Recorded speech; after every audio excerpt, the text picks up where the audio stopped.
All right, we've got 9 o'clock. We'll go ahead and call the meeting to order.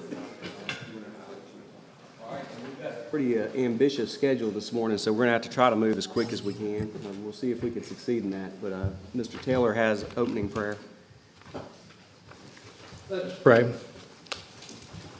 Father above, thank you so much for the many blessings you've bestowed upon us. And we thank you for the opportunity to meet here today. We ask that you lead us in the direction that you would have us to go as we deliberate the business issues of Jackson County, Mississippi. In Jesus' name we pray. Amen. Amen.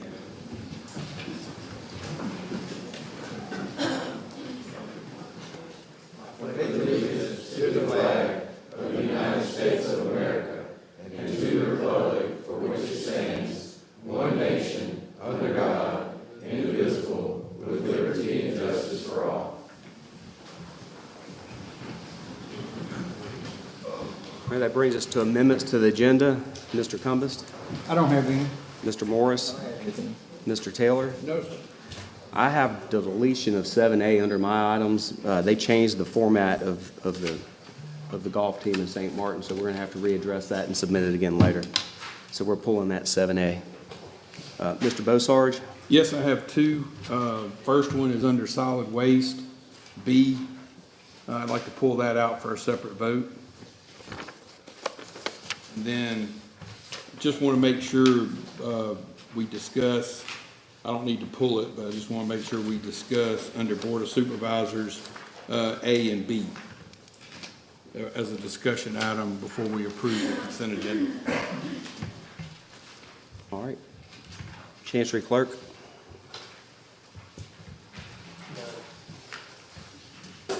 County Administrator? None. Road Manager? None. Board Attorney? Yes, I have two under department heads. If we could have a discussion regarding annexation and taxes as related to the annexed area.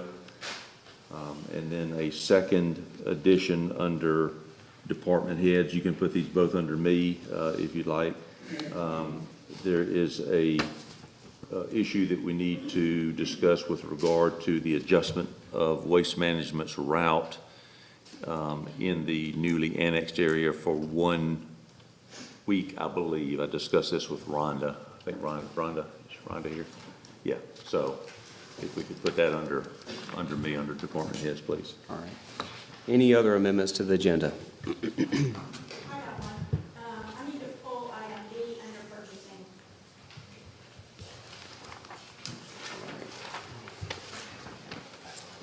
All right, any other amendments?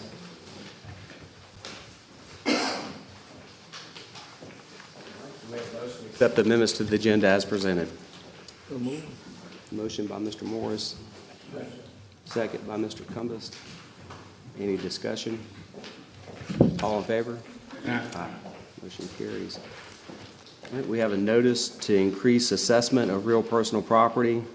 Is anybody here for Albert Diaz at 128 Cary Cove? I'll read the PIN number, 6103748.000. Is anybody here to represent them? PIN number again is 610-374-08.000. Right, one more time on the PIN number, 610-374-08.000. Is anybody here on behalf of the Diazes? All right, do we have a motion to accept the assessment?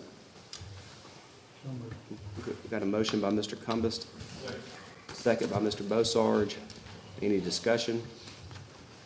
All in favor? Aye. Motion carries. All right, that brings us to general public comment. Do we have anybody here for general public comment? Yeah, I have a question. On the Board of Supervisors, item B, the TIF plan for the Pine Island Hotel Convention Center. I know you have it listed here, you know, for the authority granted municipalities and counties. I just wonder what the county's involvement is at. I mean, is it gonna be bonds, dollar amount? I mean, what? Generally, when the county participates with the TIF within the city limits, we mirror kind of what the city develops in their TIF plan.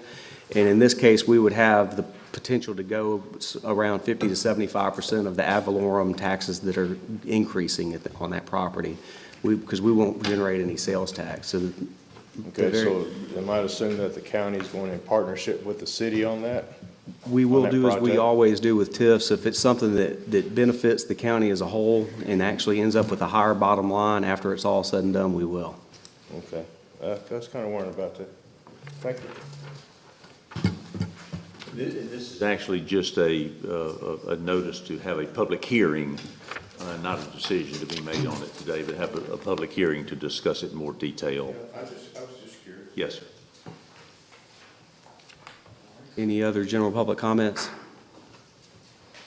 That brings us to the consent agenda. Do we have a motion to accept the consent agenda with those items that we talked about voting separately, which will be solid waste B? I'll move.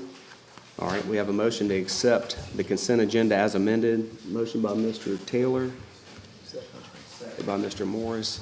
Any discussion? Yeah, on the discussion part I asked for, so on the first one, A, for the Pascal Ice House and Freezer project. So what's our commitment? What did we decide we would commit percentage-wise and for the years? For the record, I'm just doing this for the record, you know, so that we're not accused of doing something else down the road. I believe 75, I believe. I believe our commitment's 75 for 15.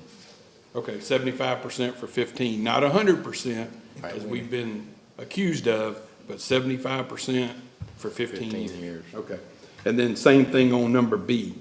Is that the same percentage in years that we've committed to on that?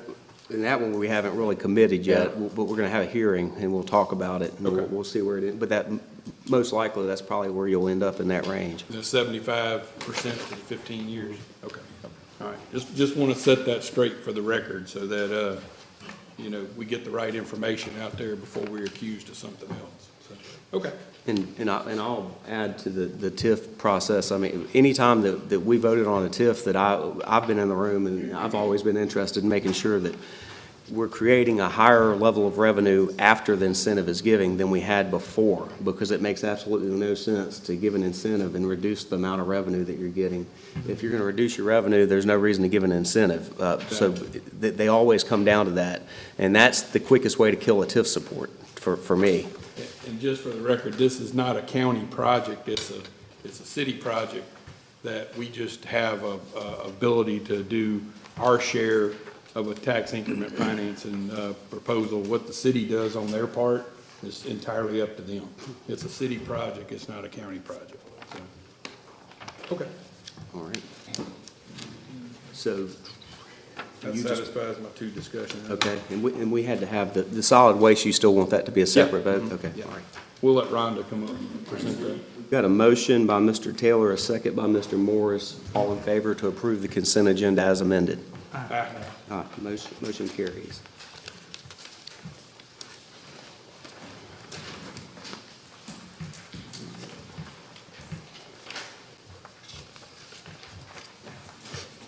All right, that brings us to County Administrator. You want to do a separate vote for solid waste, or you want to hold that We can? Yeah. consent agenda? All right, we can do that. All right, do we have a motion to accept the solid waste proposal? You want to let Rhonda come? Or Rhonda, come on.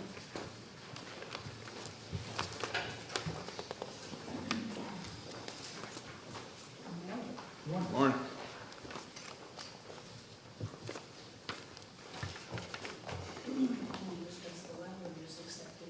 This is just the resolution authorizing a contract with Waste Management for solid waste collection, disposal, and recycling for the unincorporated area of Jackson County and incorporated cities within Jackson County who opt in during the contract period. That's the resolution.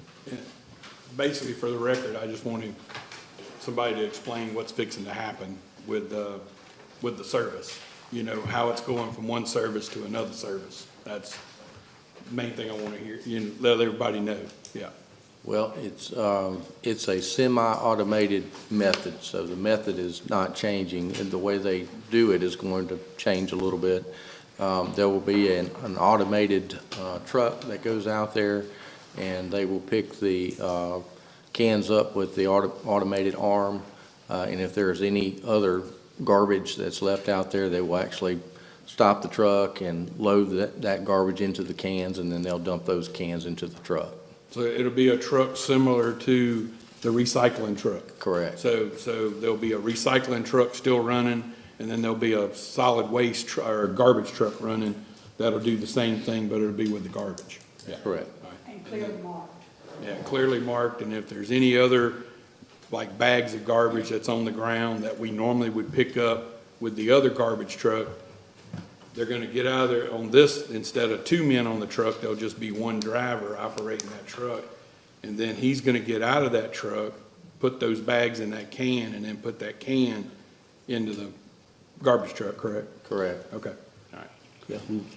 And just, I worked with Brian and Rhonda really more on this contract than probably any other contract since I've been here. And Mr. Beaucharge, there is in the contract that Waste Management has agreed to, they have agreed to pick up all garbage placed at roadside in carts, containers, or bags. So contractually, they are bound to pick it up. There's a penalty clause in there. And there's also a clause that we put in there that within 24 hours, they will meet with Rhonda or Brian. If Rhonda or Brian calls them and asks for a meeting, they have to meet with them within 24 hours to discuss any issues that Brian or Rhonda call them about. So we've tried to, as compared to prior contracts, tighten things up to make sure that we don't have issues, and it's very clear in black and white what the responsibilities of the parties are. So in this new contract, there'll be a can swap out, right? Or they're gonna use the existing cans? They're gonna use the existing cans. They are replacing some of them with a different kind. It's a little bit different, but it looks, the only difference is the height and the width. That's it. If somebody wants an extra can, that'll be at their expense they'll have to coordinate that through Waste Management, correct? Correct. Okay. Don't know what that cost is, huh? It's in there. I can't remember the cost, but there is a cost in the contract. I think it's $6. I think it's 6 something, 6.15 or something like that. Okay. And I do have some concerns about this contract, like I've stated before. You know, it's a 6-year contract, so if this contract gets approved, they gotta provide this service, everything they've agreed to for 6 years. And I still have my reservations about it. I don't, as a person who has the majority part of the unincorporated part of the county, I just personally don't think it's gonna work. It might work for 6 months, it might work for a year, but we're talking about a 6-year contract that I don't wanna be in here this time next year renegotiating. You know, this contract was already kinda, I know y'all worked hard on it, and I appreciate everything y'all done to keep the price down. I really do. I appreciate everything, but I just personally don't think this is gonna work. So, I'm gonna ask as many questions as I can and before we vote, and then, I just have my reservations, so, but I'm ready to vote. And let me say one more thing. I think from Rhonda and Brian and my standpoint, from a legal standpoint, if they gotta pick up trucks, U-Haul trucks, cars, it doesn't matter to me. They're contractually bound to pick it all up. Yeah. Yeah. Pick up all garbage as that's defined, which is the way it's been bid in the past. So from my standpoint, Mr. Beaucharge, if they don't, then a breach of the contract, and we'll deal with them accordingly. And like I said, if there's a breach of contract and they stop picking up, that's my concern. Now, it's happened in other areas of the state, and the garbage piled up on the streets, and that's kind of my whole concern over this whole thing, is that what happens if, they can't do it, they kind of want to renegotiate, and then we're stuck with garbage on the street while we're in breach of contract, you know, so I just, like I said, I just want it out there and you know, it's just how I feel about it. Because we've been down this road before since I've been on this board. And, you know, we lost 2 years worth of paving because of the same situation, you know, so, but anyway, I'm ready to vote, Mr. President. Right, and the big thing to piggyback on there too is, the last thing I'd want to see is them missing a bag here and there, and then we come behind them with our solid waste department picking up the slack. I want to make sure that we do hold them to the contract and make them get out of the vehicle, load those cans, put it back in the garbage truck. And if for some reason they fail to do that, we need to have a method to where we bill them if we pick it up as a county. I don't know how that would work, but There's a penalty in there, but, I mean, the way I look at it, if they entered into a bad deal for 6 years, they got a bad contract for 6 years, they're gonna pick the garbage up if they lose money for 6 years. I mean, that's just, we negotiated the deal, they approved the deal, we're okay with the deal, and, I think that I think personally, they're gonna pick it up for 6 years versus getting sideways legally with the county. all right. Do we have? History of Waste Management abandoning a contract? I'm sorry? Is there any evidence that Waste Management would have they abandoned contracts? I mean, they're pretty big. Not that I know of, Mr. Taylor, that'd be a very expensive thing to do. Yeah. Be a very expensive thing. And they're gonna have cameras that monitor the pickup, I think, Yes. on the trucks themselves? They do have cameras on the trucks. 360. They have that now, yeah, so it's there now. Yep. All right, do we have a motion to accept? Got a motion by Mr. Cumbest. Second by Mr. Taylor. Any more discussion? All in favor? Aye. Any No. opposed? No. Motion carries. All right. Hope they prove me wrong, so. All right, here we go to County Administrator. I'm gonna get Matthew to come up and talk about the Mississippi Sound Coalition issue. Hey, good morning, everybody. A couple weeks back, I believe it was Mr. Taylor was invited to a meeting with the Lieutenant Governor of Louisiana, Billy Nunnegesser, and it was during our May 6th board meeting, so we all decided that I and April should go. And basically, the Mississippi Sound Coalition is an organization of mayors and cities, counties on the Mississippi coast that are opposed to some projects and activities that are going on in Louisiana. There's basically two issues at hand here. We're all familiar with the Bonnie Carey Spillway opening in 2019. You know, those spillways are designed to manage flooding along the Mississippi River, and it was opened, and a lot of fresh water came into the Mississippi Sound, which had, you know, negative impacts on our seafood industry. That's one issue. The second issue is there are two major river diversion projects happening on the Mississippi River that is south of New Orleans. As that channel meanders through the Delta, it goes directly out to deep water in the Gulf for shipping purposes. And so the idea of these diversion projects is to put some river water back out into the marsh areas that are on either side of the channelized Mississippi River in an effort to try to introduce more sediment back into those marsh areas, because ever since the river was channelized for shipping purposes several years ago, those marshes have been declining ever since then because they're starved of the sediment they would have naturally gotten you know, when the delta was all open. So really what they're trying to do is, you know, build back up sediment to build more marsh areas over time. They're projecting it to take about 50 years to do so, but Louisiana Lieutenant Governor is opposed to these projects because they will have probably some, negative impacts on the seafood industry there in those marsh areas. But the counter to that is that they would have some marsh restoration benefits to them.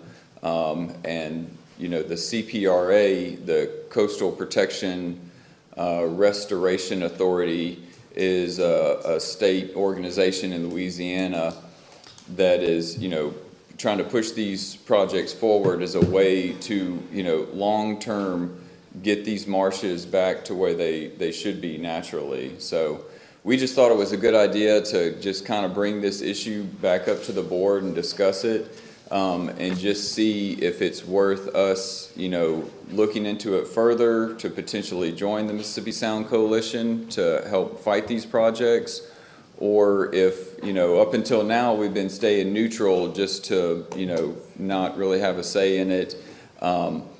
I don't really think it affects us majorly in Jackson County, but I think if we're, wanting to stay as a whole, one coast, thought that, we could help out our neighbors by joining, but then we would also be, a part of this lawsuit that is fighting them and have to contribute, funds to help that effort.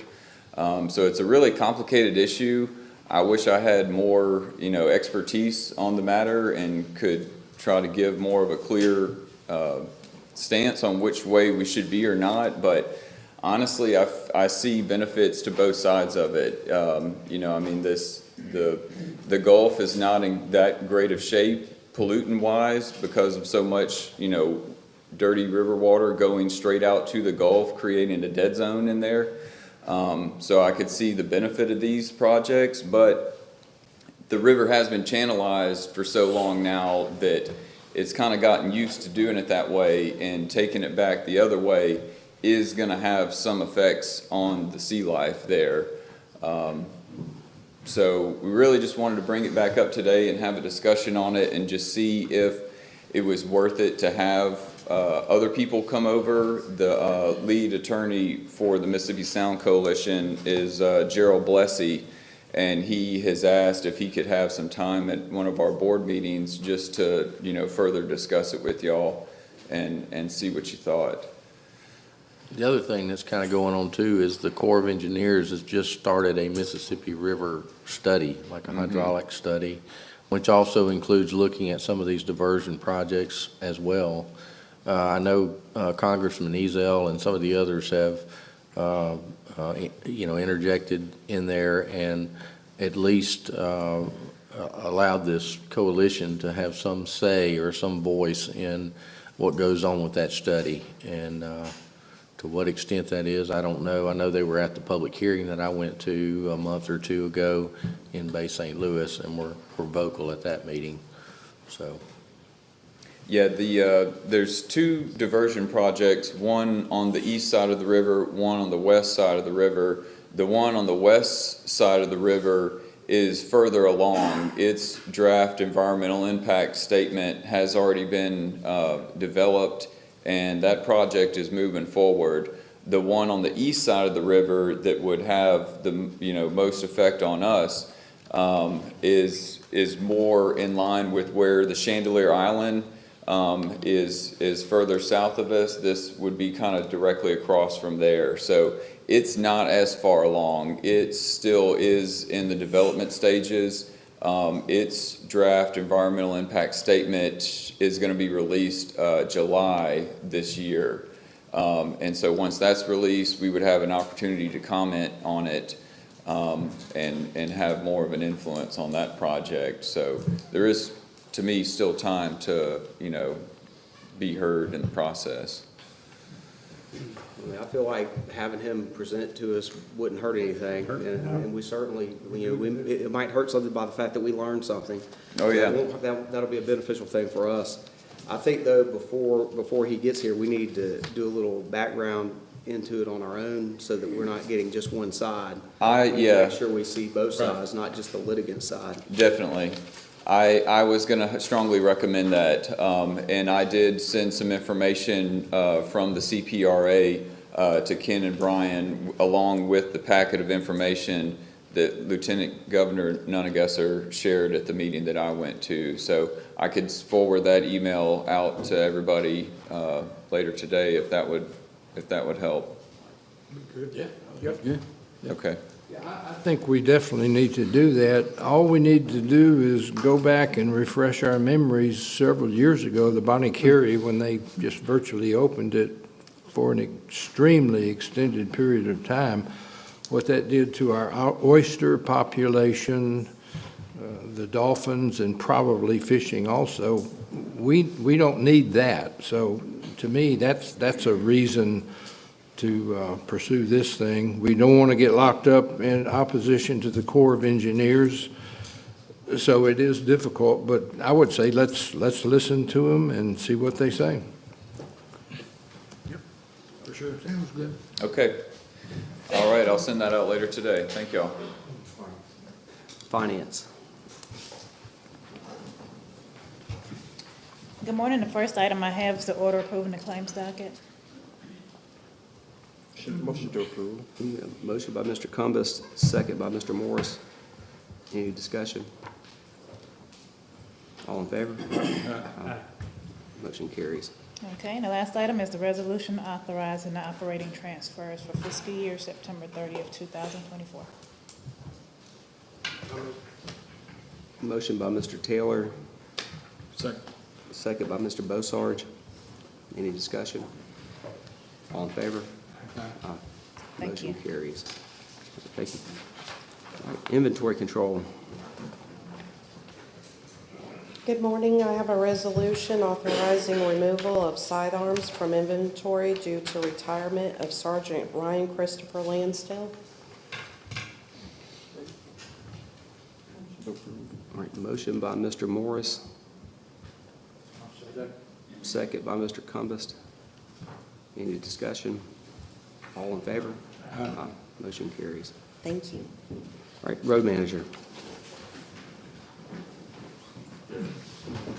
Good morning. Yep. I'm gonna pass these out to the board. Pass those two things out to the board.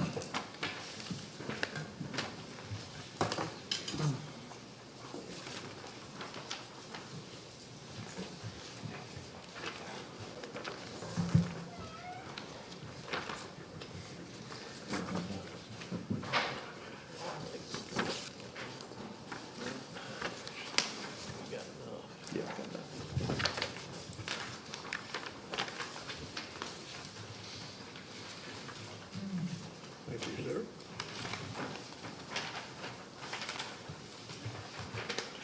I'm here this morning to discuss a road petition to abandon a portion of Marthaler Road. We received this petition, we reviewed it.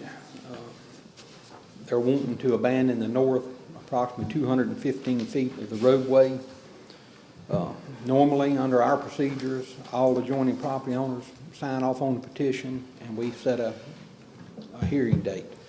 This particular petition, we only have one of the property owners impacted have signed off on it, and we have not heard anything from the other property owner. So at this point in time, I don't know which way the board wants to go with this process. Last time we brought this up, Mr. Cumbers, you asked me to look into it a little bit more. I did. What I've passed out is from the county GIS system, that yellow line, it may not be on yours, but the yellow line, it goes up towards the top of the page. The browns are on the left, and the property that has not agreed is on the right there at the top. This, the browns, as best I can tell, received the property in 2004 by quitclaim deed. This property has been on the road registry since 2000 or before. It's been paved, so when they bought the property, this road was there. It was repaved in 2016, about 7 years ago. I don't have a survey to know exactly where that road is in relation to the two pieces of property. I did hand out something from I printed off the computer this morning, that if you'll look on that smaller picture, on the right-hand side, there is a driveway of some sort going from the piece of property that has not joined into the petition onto the road. I don't know if that driveway is used. I don't know how long it's been there. They could have, if that driveway crosses the Browns' property, they could have acquired it by adverse possession if it's been there longer than 10 years. There's just a lot of questions. The board cannot abandon today because we have not published. If the board is inclined to or would like to seriously consider an abandoning the road, then we will publish and have a hearing. But today, I just wanted to give you some additional information that I did not know at the last time we discussed it. There are a lot of questions I just can't answer because I don't have a survey. I don't know if the adjoining property owner uses that driveway to access the road. Joe, you and I have discussed, if you abandon the road, there could be some issues with regard to access to that person's property. I don't know why they haven't joined in the petition. We haven't taken part in that discussion, but that's kind of what we've got right now. So that roadway goes to our property. We own, we're the Browns, and that is our property. I understand, but I don't. The roadway going in there is to our property also. And I appreciate what you're saying. We've talked on the phone. I don't have a survey. I hear what you're saying. You may very well be 100% right, but I can't advise the board because I don't have a survey. Yeah. I got a deed, but I don't have a survey. I don't know where the road is in relation to the property lines. You may be 100% right. I'm not disputing you. I'm just saying that I can't tell the board where the road is, if it's 100% on their property, and I can't tell whether the neighbor uses that little driveway that's in the picture to access the road or not. You've got the power to abandon the road if you want to. Not today, but you've got statutory authority to abandon the road if you so choose. We don't know what the neighbor's position is. Mm-hmm. And it's never been our position to abandon one unless we have everybody sign off. That's correct. Whether we're taking a road or whether we're going to abandon the road. Yes, that's correct. That's correct, yeah. You know. Is there a reason for the request to abandon the road? Yes, sir, there is, because the GIS made a change in November of last year. And it shows they wanted to move our property over to the west 50 foot. If our property moves over to the west 50 foot, we're in a neighbor's property. You know, there are borders that contain both of them. There's no 50 foot that you can move over. The Magnum property is fenced, and the property that's 432 foot away from us is fenced. And in that 432 foot, there's our 245 foot, and Mr. William Marthaler's 187 foot. You add those together, and you get 432 foot from these fenced-in areas. Okay? You try to take 50 foot away from us, you would have us in Mr. William Marthaler's property. But I can assure you, I can assure you 100% without question that the county's not taking any of your property. GIS does not determine property boundaries. GIS is used by the county to outline property descriptions, but what your deed says is what you own. The county cannot, by GIS, that's just a mapping service that the county uses internally and externally. You can look at it, anybody can look at it, but that line, I think, if what you're talking about kind of follows the road a little bit, but it's not taking any of your property. If you've got a deed, I've read it, to your property, it outlines those boundaries, and if a surveyor went and surveyed your property, he would outline exactly what your four corners are of your property. So that what GIS may or may not do, I can assure you 100% was not going to affect what property you own. But there was no question of anything until GIS made that change as well. GIS isn't going to change the survey though, so you don't have to worry about that. Yeah. Have you had a survey done, Joe? No, we did not have a survey done. We Ordinance on the land. we adopted the road registry again in 2000, and it was on there in 2000. I went back and found a 93 road map that shows the road on there in 93, and that was the only actions we've taken. Can we get a survey? That's up to you. If y'all want me to, I can. Yeah, I guess so. We'll look at it. Why don't we do a survey if the board doesn't mind doing it, and just to see how it falls out. And That's fine. I can Okay. go to work And on then that. have GIS, if there's any issues, have GIS make that correction yeah, according to the updated survey. Yeah. yeah, let's do that. That's, Yeah, and I think We when can you're make talking that about, in a motion. if you look at GIS, I mean, if the road is a public road, it's a county road on the road registry, and so that may be on y'all's property, but that road is a public road that you, me, anybody has the right to drive on. And so, That's right, that's right. There wouldn't be an easement. It was done through prescriptive use a number of years. The county had maintained it prior to 2000. Yeah. And when we readopted in 2000, it was a county road then being used by the public, and that's how it became a public road, through prescriptive use. Yeah, yeah, I understand that. by prescription, we have a road. Yeah, okay. So there But do I won't need be to make a, a motion to have the survey done? If you would, and we'll make sure that gets done. Okay, all right, I'll make that motion to have the survey done on. I'll second. All right.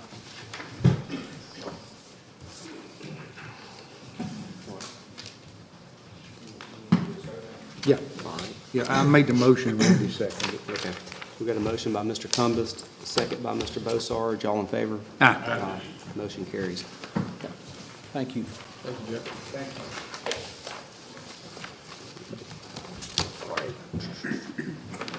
Let's go ahead and. All right. Let's bring the tax collector. What is it?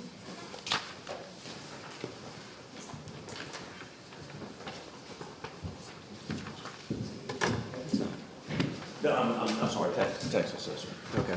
Yeah, we have been working on the annexation issues with regard to everything from garbage to taxes to public safety, emergency services. We had a big meeting here a 3 weeks ago or so with the attorneys and the mayor for Ocean Springs to work out all of these issues. We've got them all basically worked out. The tough one was taxes, and we had a meeting in my office this past Thursday or Friday, I believe it was. Right now, in the annexed area that the court has allowed Ocean Springs to annex, the county is assessing its, and Nick, make sure I don't misspeak. I'm just going to kind of lay the groundwork, and then you can explain it. The county is assessing its millage that attached January 1. That's not county property anymore with the annexation. The law allows Ocean Springs, if they so choose, to tax that area that they have acquired. If they want to tax that area, that taxation is going to start January 1, 2024. So effectively, the residents in that area would be double taxed for a certain part of the year. In other words, we're not going to provide services basically going forward. Ocean Springs is from January 1 until roughly May. I'd have to get the exact date. Ocean Springs was not providing services, but the law allows them to go back to January 1, 2024 and assess taxes. So they would be collecting taxes for services they didn't provide. We would be collecting taxes going forward for services we don't provide. So there is no easy way to just type in the computer and spit out a tax bill that allows Ocean Springs to collect going forward and us to only collect from January 1 through when the annexation was final. So that's the issue we've tried to work through. We think we've got a solution based on a meeting that we had Friday with the attorneys for Ocean Springs, and I'll let Nick explain from there. That's about as far as I can take it. Well, you pretty much got it taken care of, Jimmy. Yeah, I mean, there's there's no authority to prorate property taxes. So it's either a do or a don't. All right? And if both sides are saying do, that's where you end up with, for lack of a better word, double taxing these people. You'll see that last line on the bottom, the basically $69,000 worth. All right, so what we talked about Friday with the attorneys was, if you look at the top there, Ocean Springs for 2024 for this area would have collected $483,000 for the entire year. Well, we're only talking about 2/3 of the year that the city is responsible for services out there. So that's $322,000 essentially is what they would have collected over that 8-month period. So if they collect for the whole year, it's 161 grand more than what they technically should get, okay? Not what they're necessarily legally able to get, but what they, in my opinion, they should get. Same thing on the county side. The county collects 62, 64, or 66 mills in the unincorporated area to pay for certain things like trash pickup and fire protection and things like that. Anybody in the city is only assessed with 50 mills. So what I did was calculate the difference on those properties. That 12, 14, or 16 mills, depending on the individual property, would have generated almost $162,000 to the county for the whole year. 8 months worth of that's 107. So our hope is, if both boards agree, that 107 could be in some form or fashion through local and private bill, right, Jimmy? Possibly transferred to the city for their 8 months of services. Since, the county's collecting it, but they're not providing those services. That would eliminate the issue with the residents paying both sides for the entire year, and it would eliminate a lot of crunch work. Part of that immediate deadline is with homestead exemption applications. 2024 homestead exemption applications have already been taken. We're required by law to have those in Josh's office by June 1st. We have to amend all those homesteads. So if we're going to, put these properties in the city for 2024, all that stuff's got to be done. And that's kind of what prompted the meeting Monday. I'm getting up next to some statutory deadlines that, I can't wait any longer. I need a decision, do it or don't. So this is what we are hoping that you guys would be okay with, hoping the city would be okay with. No real loss to the county, and the city would, acquire part of what they would have generated over that 8 months. Still going to be taxed as if it was unincorporated Jackson County. We tax as if it's always has been. Right, and then we would return a portion of that to the city through interlocal agreement or some kind of local and private. I think under House Bill 35, we could probably just write them a check. At what point, I guess that'd be up to you and Josh, if the board agreed as to when to cut them the check, or Nick with you too. But I think we've got the legal authority to say, okay, what is the number, Nick, that we need to cut them a check for? We'll basically just keep on collecting taxes, correct, just like it was unincorporated county area, and write them a check for the months that we are not providing services. There's really no great, perfect way to do this. An annexation in the middle of the year, it creates a lot of headaches. Ocean Springs would actually come out a little bit on the low end, but if they agree with it, if we agree with it and they agree with it tomorrow night, then we can move forward with a much simpler plan that is, we think, relatively equitable, certainly better than double taxation for those citizens. So the $107,000, Nick, that would be basically solid waste and fire. So we'd cut the check out of those two funds? Well, that's going to be everything that makes up the extra 12, 14, or 16 mills. You've got some lighting districts out there and things like that, so it's including that too. And however you guys have those funds set up, you know. So fire and solid waste won't be performing, or not performing services out there now, correct? They, solid waste is until the end of June. Right. Yeah. Right. So I'm saying it's really, and it's really no easy way to get it perfect. We're trying to come up with a solution that is as best as we can do without. I don't know, I mean, we probably need to pay them out of the general fund, rather than out of those, districts that we collect taxes specifically for a service.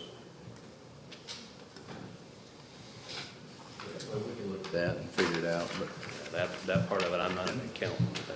This is the numbers based on 2024 data. You know, City of Ocean Springs had some numbers a little higher than this, but I think what a couple of things they failed to recognize was the impact of special homesteads and things like that. You know, they were expecting over 500,000 for the year, and it's just not going to happen. Was Ocean Springs at this meeting last week? The attorney was, the city attorney Pat was. Mask and Robert Wilkinson sat down with us on Friday as we worked through this. They were going to present that tomorrow night. They recommend it. They're going to present that to Ocean Springs tomorrow night as an equitable way to handle this. Okay, so what happens if that board, the aldermen, say, this is not fair, everyone agrees you're shorting us, so therefore we're not going to agree? Can we just go ahead and say, this is what we're going to do? Well, I think under the law, that if they want to, and they say, of course, we're collecting taxes for them, Nick's office is collecting taxes for them under our agreement. If they say we want to assess taxes, then they're going to, and we do that, then taxes are going to be assessed, Ocean Springs taxes starting January 1, 2024. And that's on them, right? Those people would be overtaxed. They would be overtaxed. Really wouldn't be any way to get them the money back.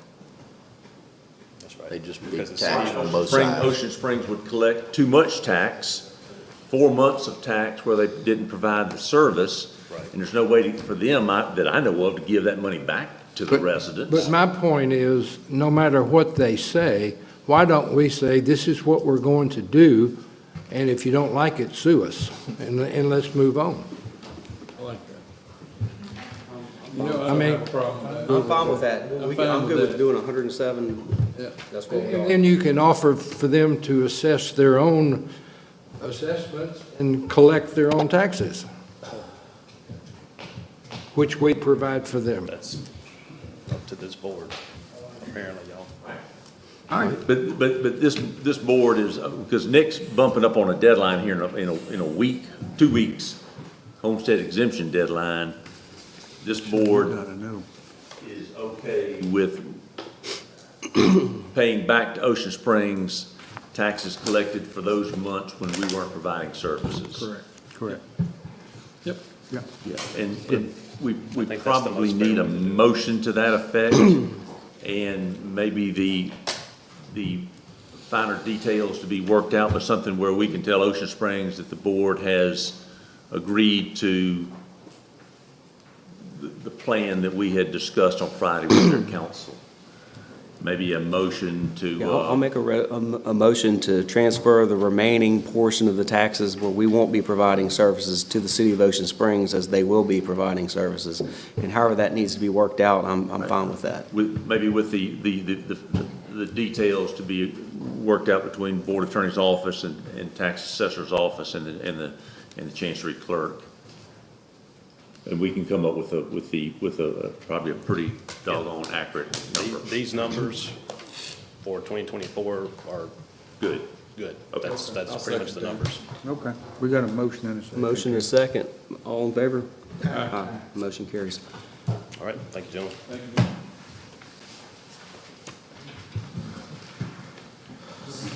you. Singing River. Well, we have one more thing that we amended for Rhonda. We need one quick issue with regard to solid waste. And I'll let Rhonda explain it. Basically, they want to change their pickup date. Correct, Rhonda? Oh, Lord. For 25 homes. For 25 homes, which they can do under the contract with board approval. What's your, The homes that it's gonna affect are Eglin and, Is it? I can't see it well enough. Wood Lake and Eglin. Yeah. Wood Lake, yeah. and it's 25 homes, so what they're gonna do is they're gonna give a mail out and tag them as well to let them know. And it's gonna happen the same time we're doing the annexation. So actually, they'll have like 2 services there pretty close within a few days. Rhonda, what exactly are they seeking to change so we can get it right when if the board approves it? Change the schedule for those 25 homes, Evelyn and Wood Lake, from a Monday route to a Tuesday route. That area is everywhere around them is a Tuesdays route. So when the annexation was there, they came in and had serviced it on a Monday. Now they want to service it on a Tuesday. Date, that's just a one-time change? And what's the date of the change? No, do you know? it's an ongoing change. Their day is. That's the way it's gonna be Right, from it's now gonna on. be Yeah. from now on. It's going to be permanent. Yeah, Okay, for those 25 homes. Yeah, that's the way I understood it. Right. okay. Yeah, switch from Monday to Tuesday. And that helps No, we can balance out these routes, that road? and they can get off the streets quicker. Gotcha, okay. I'm good with it, though, if you're Yeah. good with it. As long as they get proper notification, yeah, that's They, like Waste well Management- way in advance. Right, Waste Management is gonna, do a mail out for them and do it in advance and probably do a second mail out to remind them, as well as put a tag on the garbage can to let them know their new service date, starting this day, is gonna be on Tuesday. Okay. And with board approval, that can be accomplished. But they have to get board approval. So we need to have a resolution to authorize that? Or probably an order authorizing the change, and we'll attach to the order. Rhonda has provided me with, I think, a list of the 25 homes, and the date when that's gonna begin, right? Right. And so if the board will make a motion to that effect to authorize that change from Monday to Tuesday for those 25 homes, we'll attach the list to the order, and the date it's gonna begin, and I think that's all we'll need. What's the date when it's gonna begin, Rhonda? I think it's the 24th is their last service date for Monday, and then they'll be serviced on the 1st, which is a Tuesday. July 1? Okay. So, right, so the June 24 will be the last Monday pickup. Starting July 1, it'll be a Tuesday pickup for those 25 homes, correct, Brian, Rhonda? That's what I understand. Yeah. All right, do we have a motion? I'll make that motion with one request. Since it's only 25 homes, can we at least knock on their doors and make sure that personally, even though I know you're gonna do the mail outs, can we knock on their doors and let them know personally that this is what's happening, just in case they don't get one of the mail outs? All right, we've got a motion by Mr. Bossarge, I'll second. second by Mr. Cumbest. Any more discussion? All in favor? Aye. Motion carries. All right, can we do, I think that you're over we got 7 minutes till a hearing. Is 7 minutes good? I'm talking for, who can do, can y'all do 7 minutes? 7 minutes? Yes, we have a hearing. I need a lot quicker than that. Okay. Good morning, gentlemen. I just want to provide you guys a quick update on where we are with the cardiac ASC that's proposed over at the Legacy Park at Gaucher. I think all of you know that the recent city council meeting, they approved the TIF district unanimously, and plan on voting on what those amounts would be in a formal proposal at one of the future council meetings. Just want to let you guys know that I have continued to have negotiations with the developer to this point today. Don't have any resolution that I believe is going to be something that is beneficial to Singing River and the community that we serve from a county standpoint.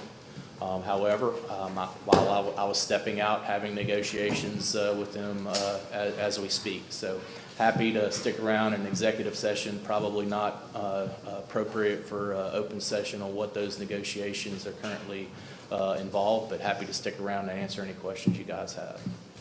All right. All All right, Yeah. thanks. less than 7 minutes. Yeah, that was only two. All right. Thank you. Mr. Bailey. Yeah, what do you want to take? I think, Yeah, you got the other four.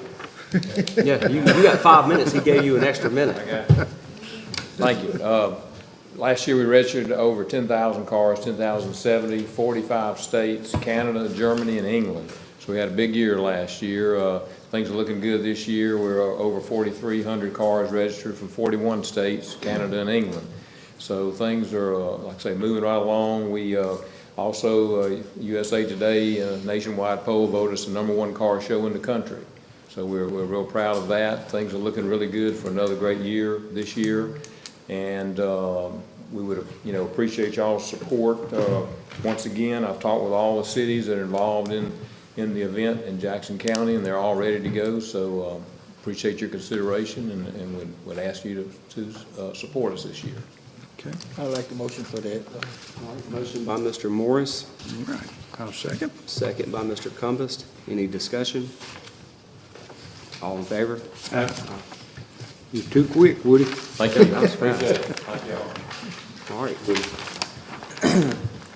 Boys and Girls Club. Good morning. I bring you greetings on behalf of the Boys and Girls Club of Jackson County. I'm Jaleesa Bolden, the board president. For the last 32 years, we have served the Jackson County youth. Currently, we serve 285 youth in our communities, and you guys have, over the years, contributed the same amount, which was $9,000 to us. This morning, our CEO, Jennifer Anderson, is here with me to just share a little bit about our clubs and what we are asking you guys for in an increase. Good morning again. As she stated, I'm Jennifer Anderson, CEO for the Boys and Girls Club. I think I stood here about a couple of months ago with T, introducing myself as the new CEO. I've been with the Boys and Girls Club for 32 years now, and we appreciate, more than you know, your support that you've been giving the Boys and Girls Club throughout the years. We're requesting, if possible, a $15,000 increase. Of course, we know that we're serving each city in the county from Moss Point to Ocean Springs. We have had some challenges throughout the couple of years since the pandemic, but we have had some success as well. We are Youth of the Year, and we feel like we're doing an amazing job with our youth. We're making them make sure that they're leaders in our community. Back in 2022, after the pandemic, we had our first Youth of the Year for the state of Mississippi that represented little Jackson County. They were against 12 other Boys and Girls Club Youth of the Years, and we came out #1, so we went to Atlanta, Georgia to represent Jackson County as our first Youth of the Year in Jackson County. So I think that's amazing. And then our last year Youth of the Year as well came in first place. So our challenges that we've been having now is we're seeing a lot of behavior kids, mental health issues that's coming into our Boys and Girls Club now. Also, we're seeing a lot of kids that's coming up now that's hunger. We're having a lot of kids that's asking when they leave, can they take snacks and food home to their siblings? So they kind of open our eyes a little bit that some of these kids are not being fed.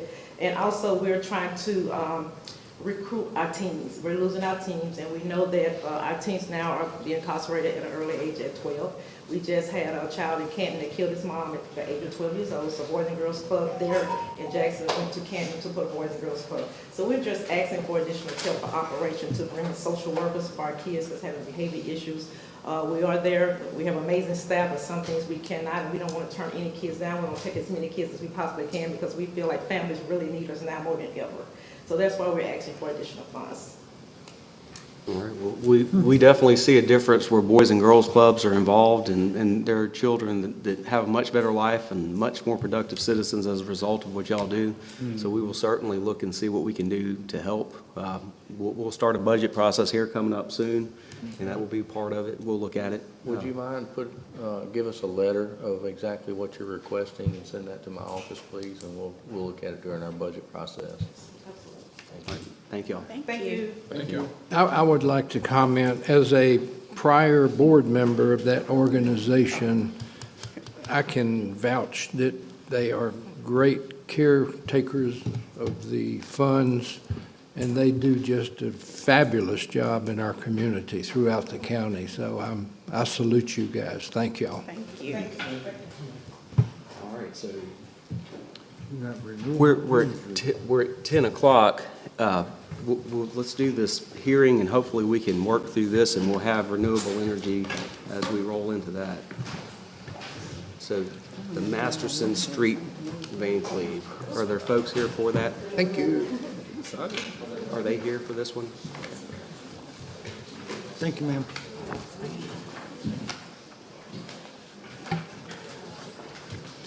This is yours. Mm-hmm. Yep.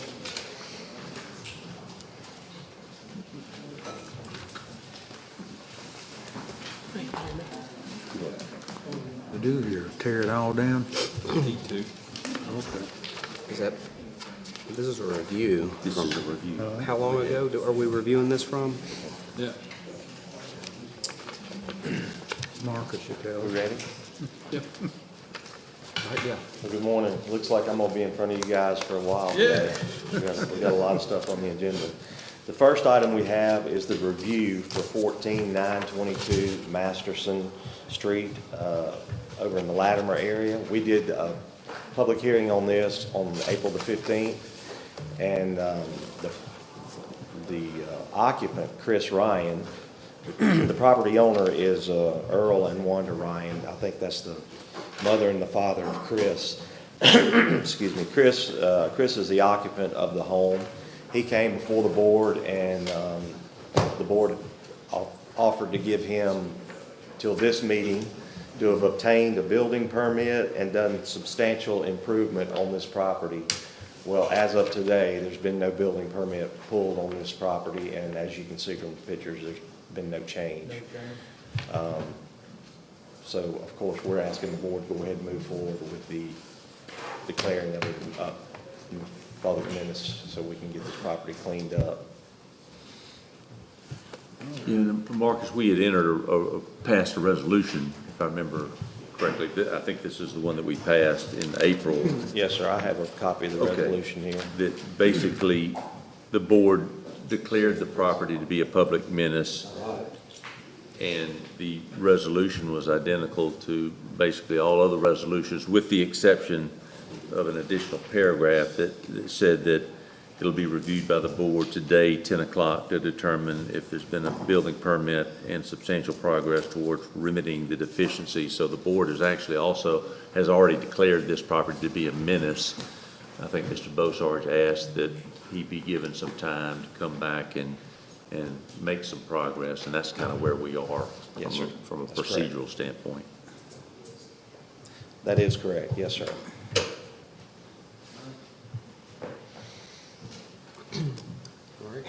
I believe Mr. Ryan is here, and he may want to address the board. But Yes, sir, you told me to get the roof dried in. I got the roof dried in. I wasn't aware that it needed a permit be pulled to put on road roofing.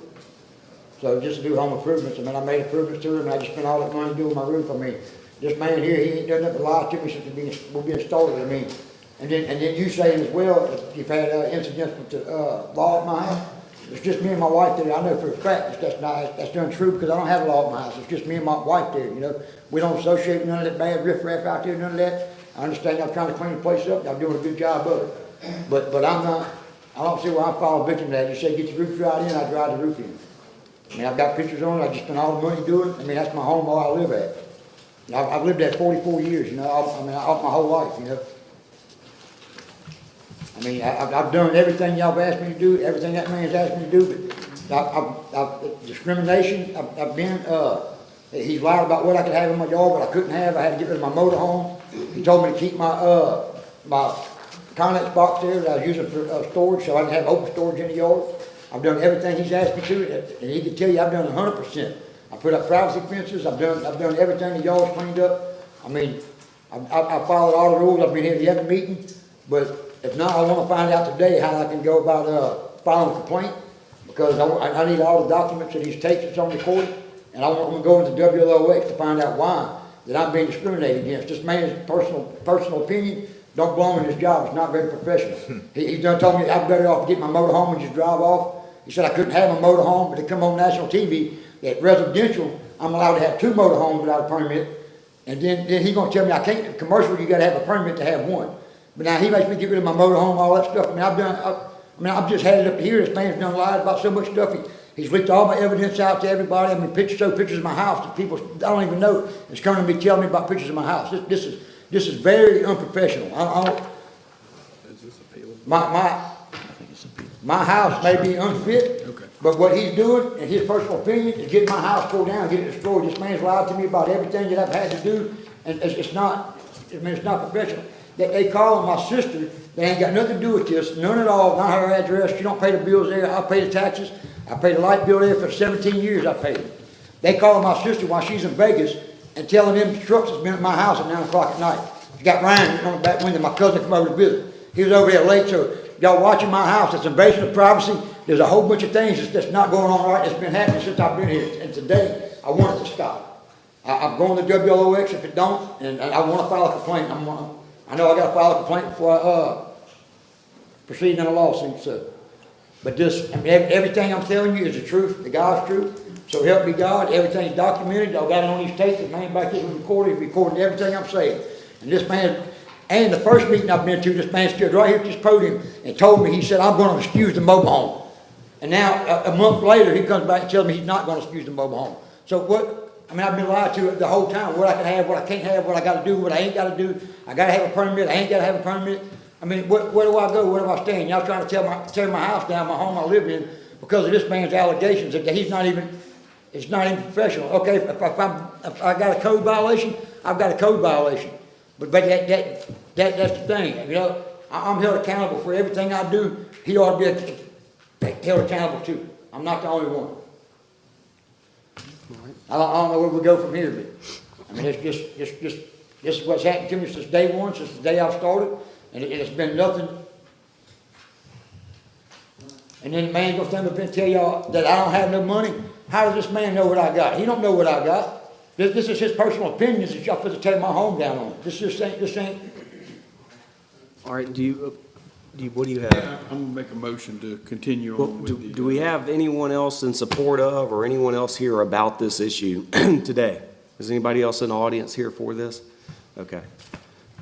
Yeah, go ahead. I make a motion to continue on with the removal of the debris or whatever the thing is on the property.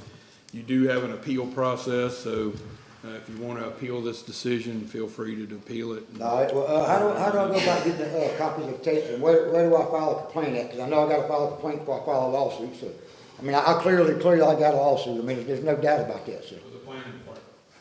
No. But this is where I'm at, ain't it? Well, no. If the board decides to continue forward with the process of cleaning up the property,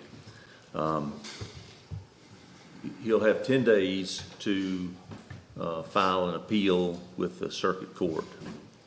And then one of the circuit judges will determine whether or not the board acted appropriately, just like any other appeal to circuit court. And we'll have a chance to respond to that, but something will have to be filed in Jackson County Circuit Court, an appeal of this board's decision. That's the avenue of appeal. And I would suggest, Marcus, where are we on I would suggest, what's the process after, as far as cleaning up the property? Well, the next process, purchasing, would send somebody out to get bids. They would bring it back before the board, and the board would approve that, and then I'm sure that. Oh, okay. Yeah, well, I'm sorry. Last meeting, that motion already went in progress, so it was declared last meeting. You gave him a review period, so purchasing has already received it to send out people for bids. Okay. I mean, you told me to dry the roof in. I mean, the roof's dried in, and that's when I bought all that roll roof, and you know what I'm saying, put all that up there. I mean, the roof's dried in. I mean, I'm fixing my home. I mean, I've done everything y'all told me to do from the get-go, from the start, you know what I mean? And he can go out there, he can vouch for that. And all my boats I got rid of, my boats, my diesel engines, everything I had in the yard I got rid of for a little bit of nothing you told me to get rid of. And then that Connex box you told me to leave there, you said, okay, just leave it there for now. And then when we got in front of the board members, you tried to use it against me. Now, this is the second menace that we've done on this property. Of course, the first menace we did was property cleanup, and this, of course, this is the structure. There's a couple of things. First, this board directed there be substantial progress towards remedying these deficiencies for which you declared it a menace. And then the second thing was obtain a proper building permit, if a building permit was needed to do the work to remedy the problem. That's correct. And so that's kind of the status of it before this board. If Mr. Catchall says that he did not get a building permit was needed to remedy the menace issues, the issues that caused this board to declare it a menace, that's one thing. I guess the second thing would be, was there substantial progress made towards remedying those deficiencies? Those are the issues that we decided, or this board decided to look at on appeal, which is today. That's correct. To give him a chance to remedy those problems. That's where we stand procedurally. And Mr. Ryan was in the board meeting last time when the board told him that, and of course that hasn't been done. But also keep in mind, he is the tenant, he's not the property owner. The property owners have not shown up one time for a hearing. So he just occupies the structure. I'll second. Got a motion by Mr. Bossarge and a second by Mr. Cumbest, and that is to continue the process. Is that what that is? That's right. He said now there's no progress being made. Sir, Now, I can show you the sir, pictures. right now, it's all semantics. I mean, if he's telling us the progress isn't made, we only Yeah, can but go by. y'all understand what I'm telling y'all? That's This the point where man you're gonna ain't have. done nothing sir, but lie to me since the start. That's fine, but you're gonna have to go through the process and appeal if you wanna move on there. Then you're gonna have to bring evidence and show that you're right. Oh, yes, sir. I mean, all the So- evidence is here. I mean, it's documented on this table. The man stood at this podium and told me Right. how he was gonna excuse the mobile home. That means you will need to prove that. So, I mean, and as Well- far as this hearing's done now. Yes, sir. I mean, it's all in favor? How do I get a copies of this, of the I think in meetings? 3 days, 2 to 3 days, they'll have a transcript ready, is that? Let me say this, if you have any evidence or any proof, it has to be given to the court reporter today. This is a hearing. Yes, sir. This is scheduled for today and for right now. Yeah, I got pictures on my phone while I've done the roof and all that. I mean, you know, the first meeting. This is a hearing, and those have to be given to this lady that's taking everything down that we're saying. She's not doing this. Yes, sir.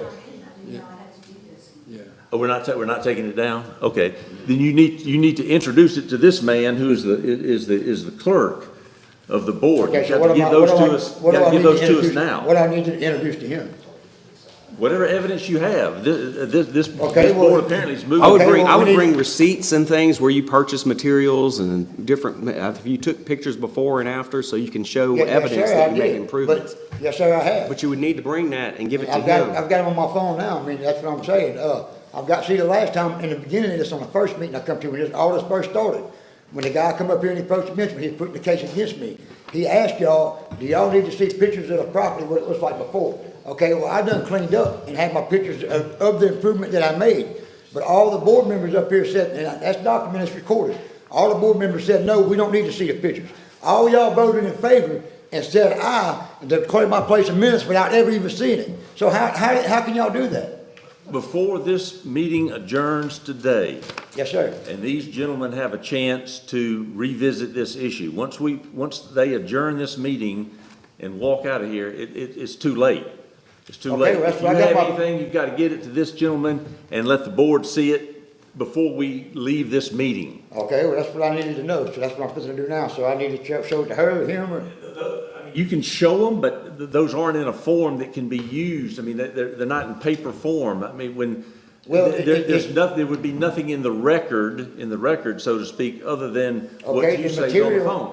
the material I bought on Marketplace, which is on here, which I got the conversation, which also should be, digital receipt, just like anything else. I mean, it should still be, I got it here, where I bought the material on, so.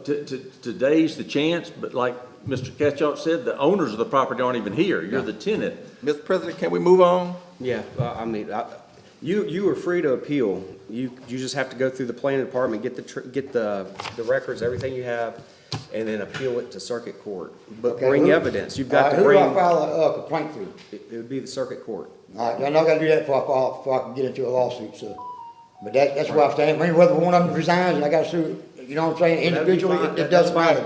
But we've got we've got another hearing that starts in just a Yes, couple sir, of I'm minutes. sorry, I apologize about that, but I mean, this is my home, I'm trying, you know what I'm saying? I mean, what am I supposed to do? I mean, We can only go by the evidence that we're given, though. And so what we have here with these pictures and from the last record, that's what we have a reflection of. But you are free to appeal. If you need to consult an attorney or something like that, then do that and ask what your options would be with them. so the evidence I have on my phone with the pictures and the receipt and also I bought the stuff, the materials from marketplace, this is no good, I mean, it's. The planning department's saying that it still doesn't meet code and it still has a minute, it still meets the criteria for a menace.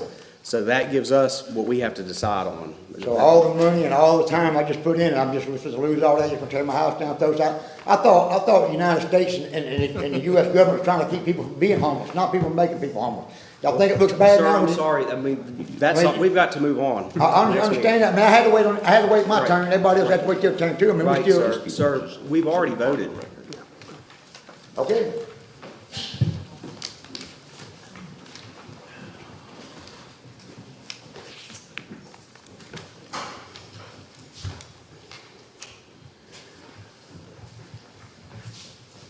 Sorry, guys, give me just a second to get this set up.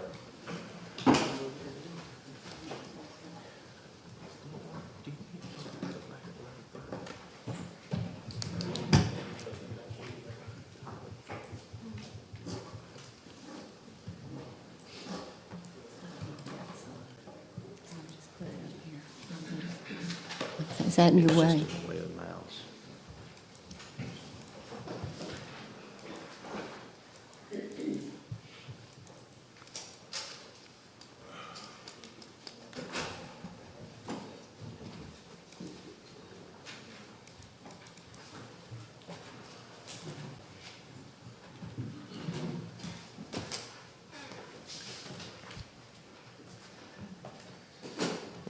I apologize, y'all had to listen to that. That's stuff we have to deal with all the time. So, it's nothing new for me. On March the 20th, the Planning Commission heard the application, variance VARI-01-2024-00033, a variance to request a 5-foot side yard setback of the required 10 feet on the north side of the residence for a detached garage, for storage of lawn equipment and other personal items, is what the property owner stated. The property owner is Gail Gray, and the property address is 5805 David Davis Road in St. Martin.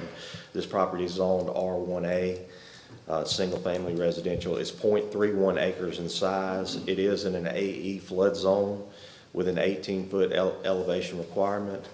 The applicant stated that the lot was small, odd-shaped, and she has no room for storage. The Planning Commission voted unanimously to deny this request, and I believe, is Ms. Gray here to present her appeal? You come on up, Ms. Gray.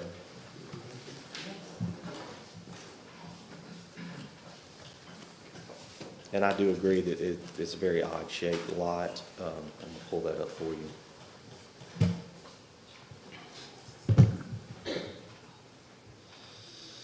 Is it on the east or the west side of the road?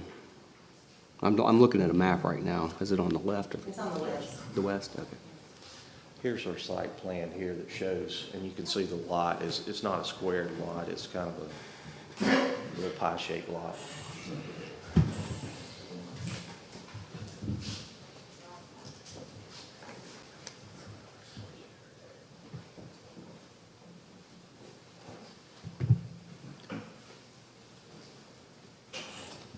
You want to explain Okay, what you're yes. asking for? Thank you. So my husband's here as well. So anyway, our lot drops off a lot in the back. We flood during hard rains.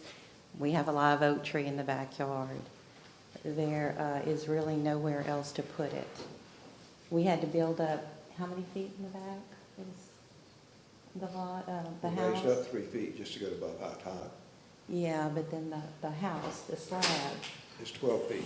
12 feet up. So that's the drop-off. We had to put a stairwell to go down into the backyard. That's the only other spot. Okay. So that's, no, yeah, okay, right here's where the shed would be. If you can see going down, right there, that all floods during a bad rain or a storm, say, just a bad storm, not a hurricane or anything, just a storm. It gets up over everyone's piers across. We're a little bit more elevated, but during any heavy storm, the backyard does get water. So this is where we want to put the garage, right here on the driveway. There's already existing concrete. It's far from the neighbor. Our property line is right here. So it would just go right here to the edge. He said that he wanted to put a footing, 1 foot over the edge of the concrete to support, I guess for support, I guess it's required. But if this doesn't go through, we were going to see if he could beef up the concrete with rods or whatever and try to get it closer. But it already is only 13 feet wide, and so it would look odd, I think, if it was any less than that. So we were going to put a garage door. It would aesthetically look like the house, metal roof, concrete siding, garage doors, everything would match. I wouldn't have it any other way. There'll be windows just like the house on the north side, 3 windows. So anyway, that's what we have. We have a lot of lawn equipment that we did have that trailer sitting there, a covered trailer, but I think it would be better to put it, just make it look nicer on the driveway. So that is what it is.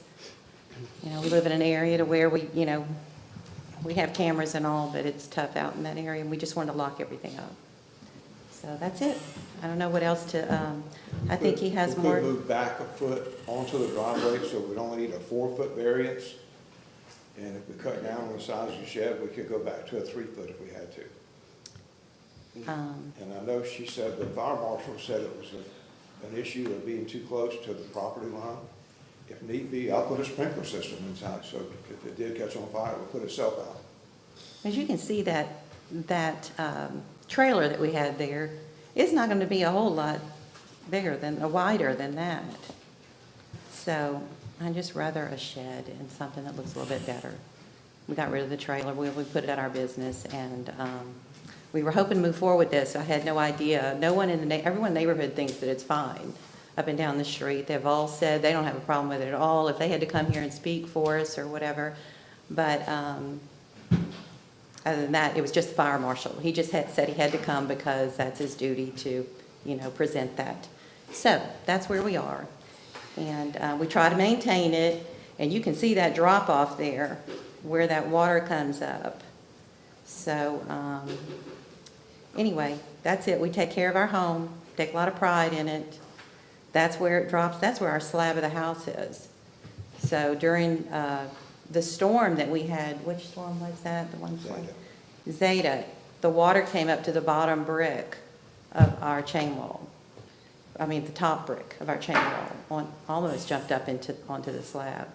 So that's how high the water can get. So there's no possible way to put that shed in the backyard. There's a live oak on the other side anyway.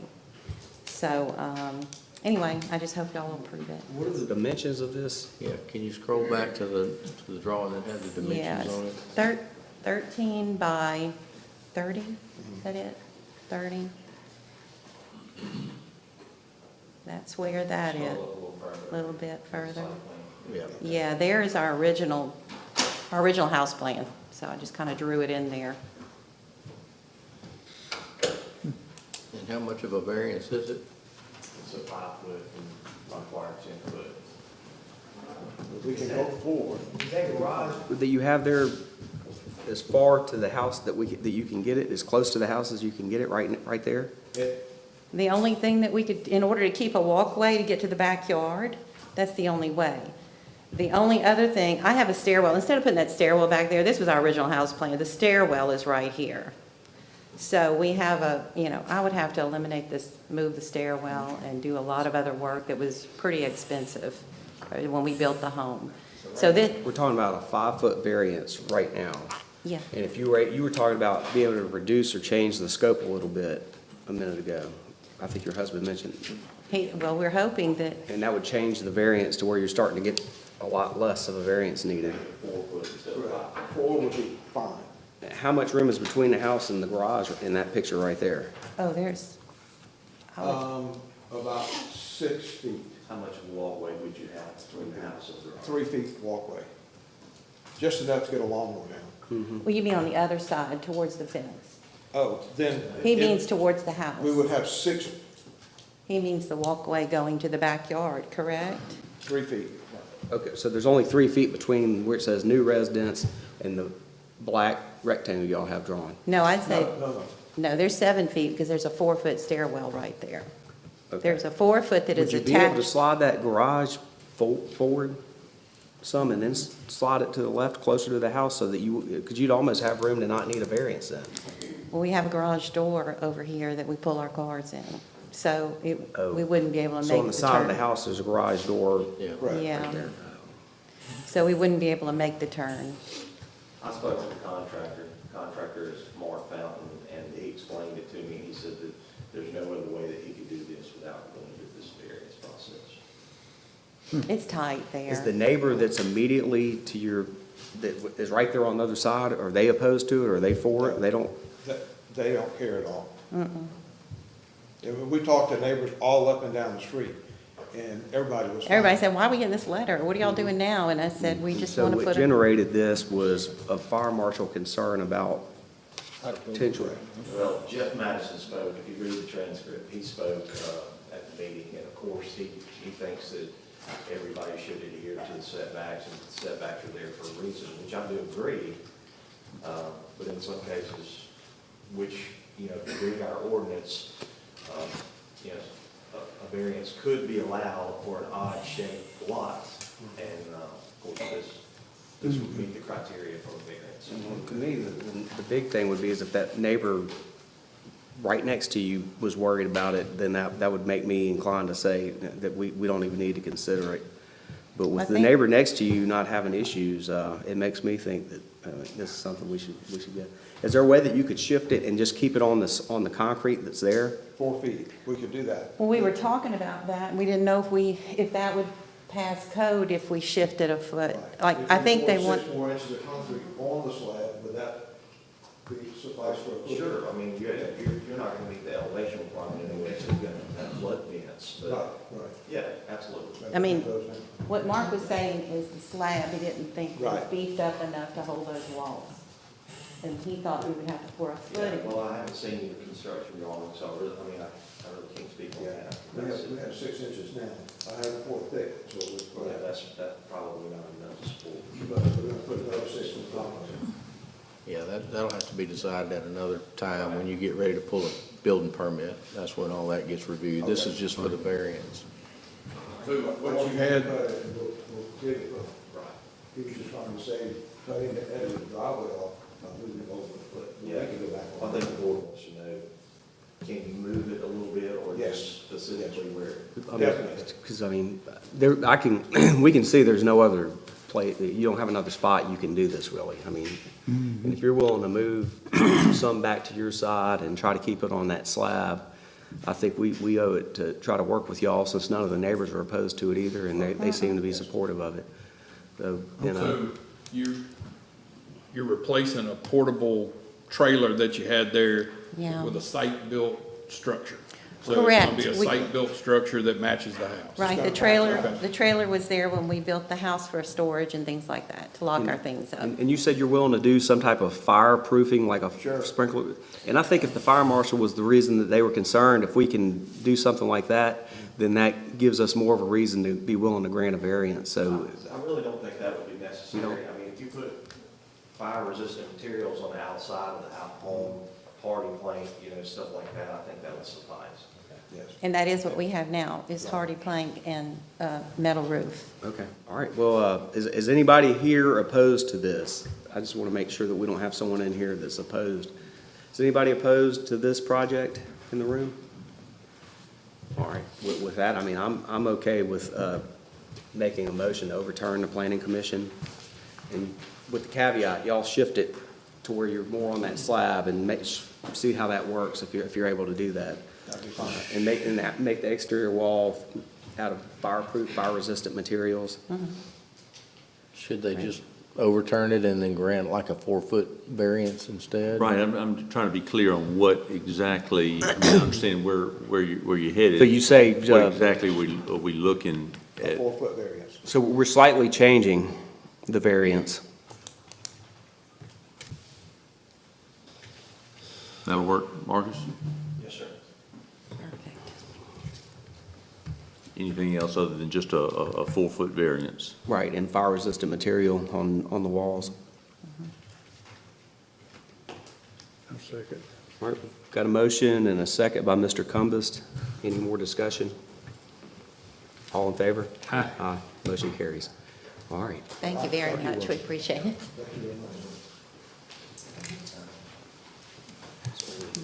We made it just right on time, didn't we? I know. There's not anywhere else you put that thing. What they doing? They're going to make it look nice and it's, You, I could tell by her, you was gonna make it look nice. I think we're ready to go straight into the next one. yeah, we're 30, we're right on time. Okay. Also on the March the 20th, the Planning Commission heard the application SPC 01 2024 00032, a special exception to allow construction of a 2-container-based modular home on vacant property on Bell Fountain Drive in Fountain Blue area. Property owner is Otis and Jana Farrell. Property is zoned R1A, single family, is .17 acres in size, and it is located in a VE velocity zone with an 18-foot elevation requirement.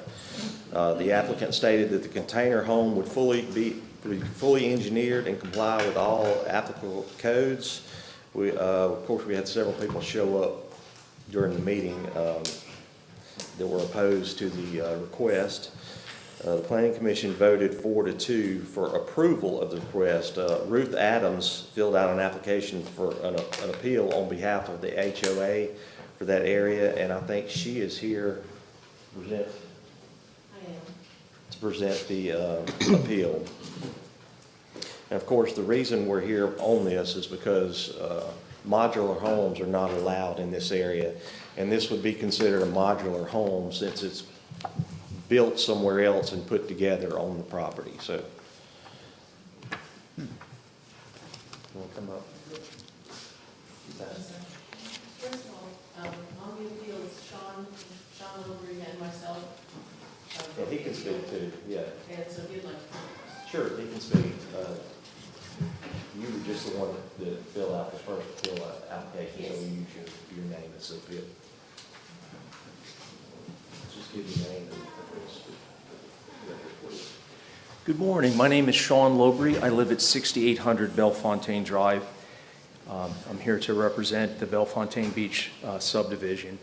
Good morning, supervisors, ladies and gentlemen. Thank you for allowing me to speak, and also thank you for what you do to serve our county and our state.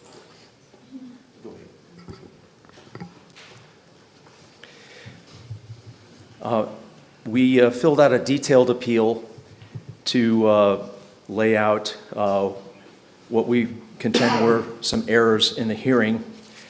And I'd like to just summarize a few points. The bottom line up front is that we're here to ask the county to enforce your own zoning ordinance. And we strongly recommend that this special exception not be approved. The county zoning ordinance expressly prohibits manufactured homes, mobile homes, and modular homes and trailers for the R1A single-family residential zone. There's been a lot of work done by the county in recent years to improve and upgrade the zoning ordinance. Manufactured homes such as the container home proposed are expressly designated as use not allowed in the ordinance in Table 5-2.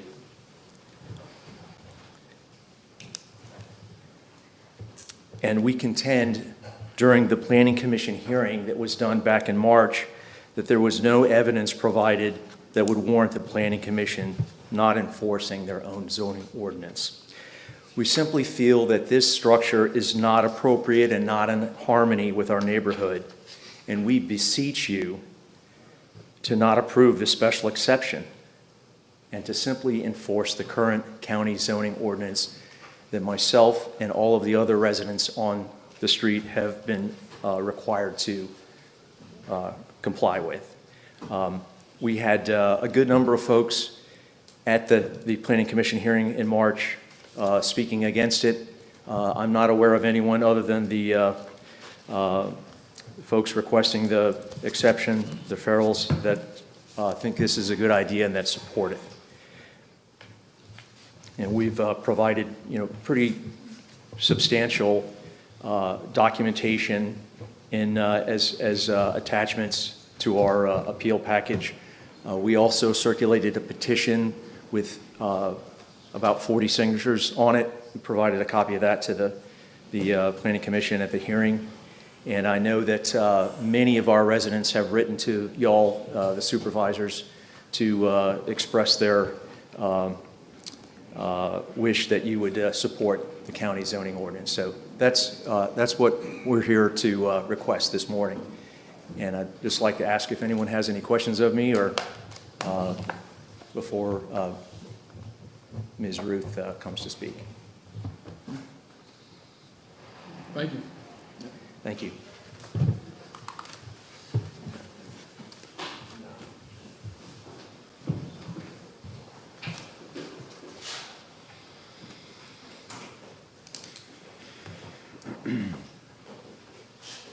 Good morning. My name's Ruth Adams, and I live on Bellefontaine Drive. We put together this appeal because, quite honestly, I was in disbelief that the zoning commission wouldn't pay attention to their own rules. I mean, their own rules expressly forbids this, and yet they had a split vote to approve it. I think that, the fact that, this picture is up there, it looks cute and all that, but picture it up 17, 18 feet in the air on pilings. I think that the direct abutter is here and would like to speak on the issue. One of the things that was a problem in the application for the special exemption, it said that they owned the property that was abutting this piece of, the little piece of property that they planned to put this on, and they don't own the property. The woman who does own the property that abuts their land is here to speak on that. I really think that it's important that if you're going to have rules, zoning rules, you abide by them. I mean, everybody else on the street has abided by them. We've all, have normal construction homes, I guess you'd say, not shipping containers. And I understand that this may be something that's going to happen in the future, but if it's almost like an experiment. Why would you experiment with this kind of construction in your most restrictive zone? Your residential zone, R1A, is the most restrictive. I mean, if you're going to allow this, why don't you allow it in one of, an agricultural zone or something to see how it works? Then the lifespan, according to the builder himself, is only 25 years. So it's not built to last forever. And there's no other, most of the homes on the street are considerably larger and most certainly more expensive. And I feel that, well, the entire street feels that this would lower our property values by starting to put up these type of houses, which we understand and have been told by the Farrells themselves, they don't intend to live in this house. They intend to rent it, a vacation rental by owner type thing. And we most certainly don't need to make a special exemption for that. Thank you very much for your time. Do you have any questions? Thank you. Anyone else? Yes, against. Anyone else against that wants to speak? I'd like to speak. Hi, my name is Amy Mahedon, live at 1219 Monticello. On what grounds with the Planning Commission was there a hardship to the parcel of land? Was there any grounds for what was the stated hardship that allowed them to be granted a special exception? They were asking for a special exception. But the parameters of a special exception are there must be some type of hardship so the special exception could be granted. I don't see particularly any type of hardship other than, you know, it may be a little bit more costly to build. So, I mean, on those grounds, I don't think. Hardships are for variances, not special exceptions. That's not a criteria for a special exception. And for a special exception, in regards, it does actually in the zoning code reference back to, there's actually a small inconsistency where it does say that there should be a hardship. So I was just asking that if there had been a particular hardship. But for the method they were presenting. No. Okay, because in our special exception case, like that's the crux of the argument was the hardship. What was the nature of the hardship in and of itself? So that's actually according to the granting of a hardship should be about, the granting of a special exception is fundamentally about whether a hardship does exist. So is it unnecessary? Are they going to be enduring some kind of unnecessary hardship relative about the land? So that's just what, for the record, would be an interesting thing to discuss for the board. All right, thanks. Okay. Yeah. Anybody else against?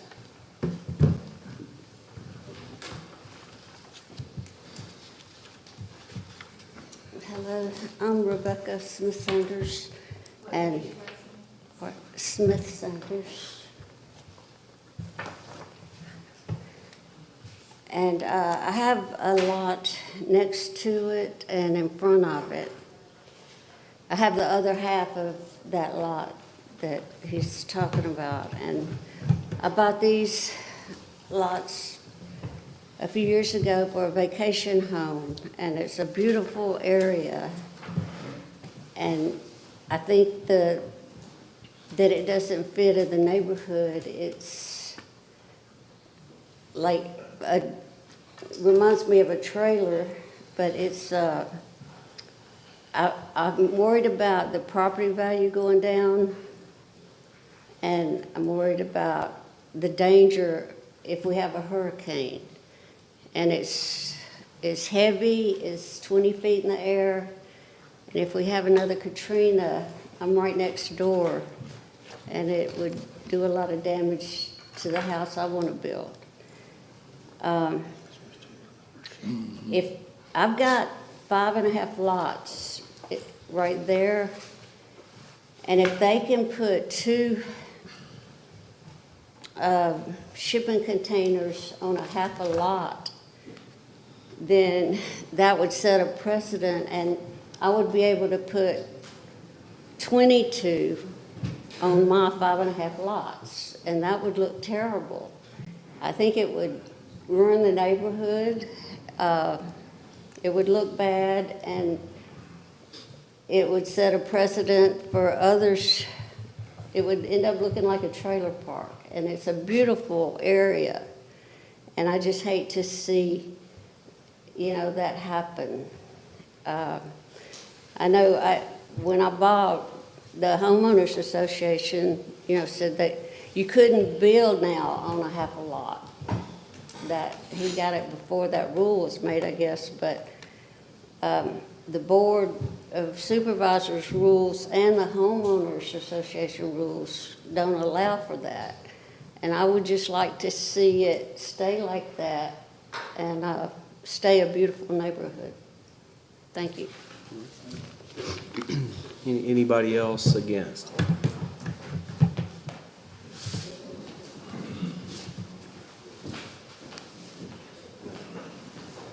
Good morning, Board. John Giles, 5805 Bellefontaine. I wanted to put a face with the letter that I wrote each of you. And I guess my arguments to summarize the letter that you have a copy of is the current investment a lot of us homeowners have put into that community. And there's, I believe, there's about 60 to 70 homes in our area. And if this was built, it'd be the lowest value home in the neighborhood. That's not what you do. That's not what you do. Part of your charter is to protect current investment. So I'm here to represent all the homeowners that have current investment, have spent dollars for this community, and this will deflate that, and that is our large concern. That's why we're in opposition. Thank you. Thank you. Thank you, John. Anyone else opposed? I'm Keith Broadway at 1908 Beachview Drive. Keith Broadway.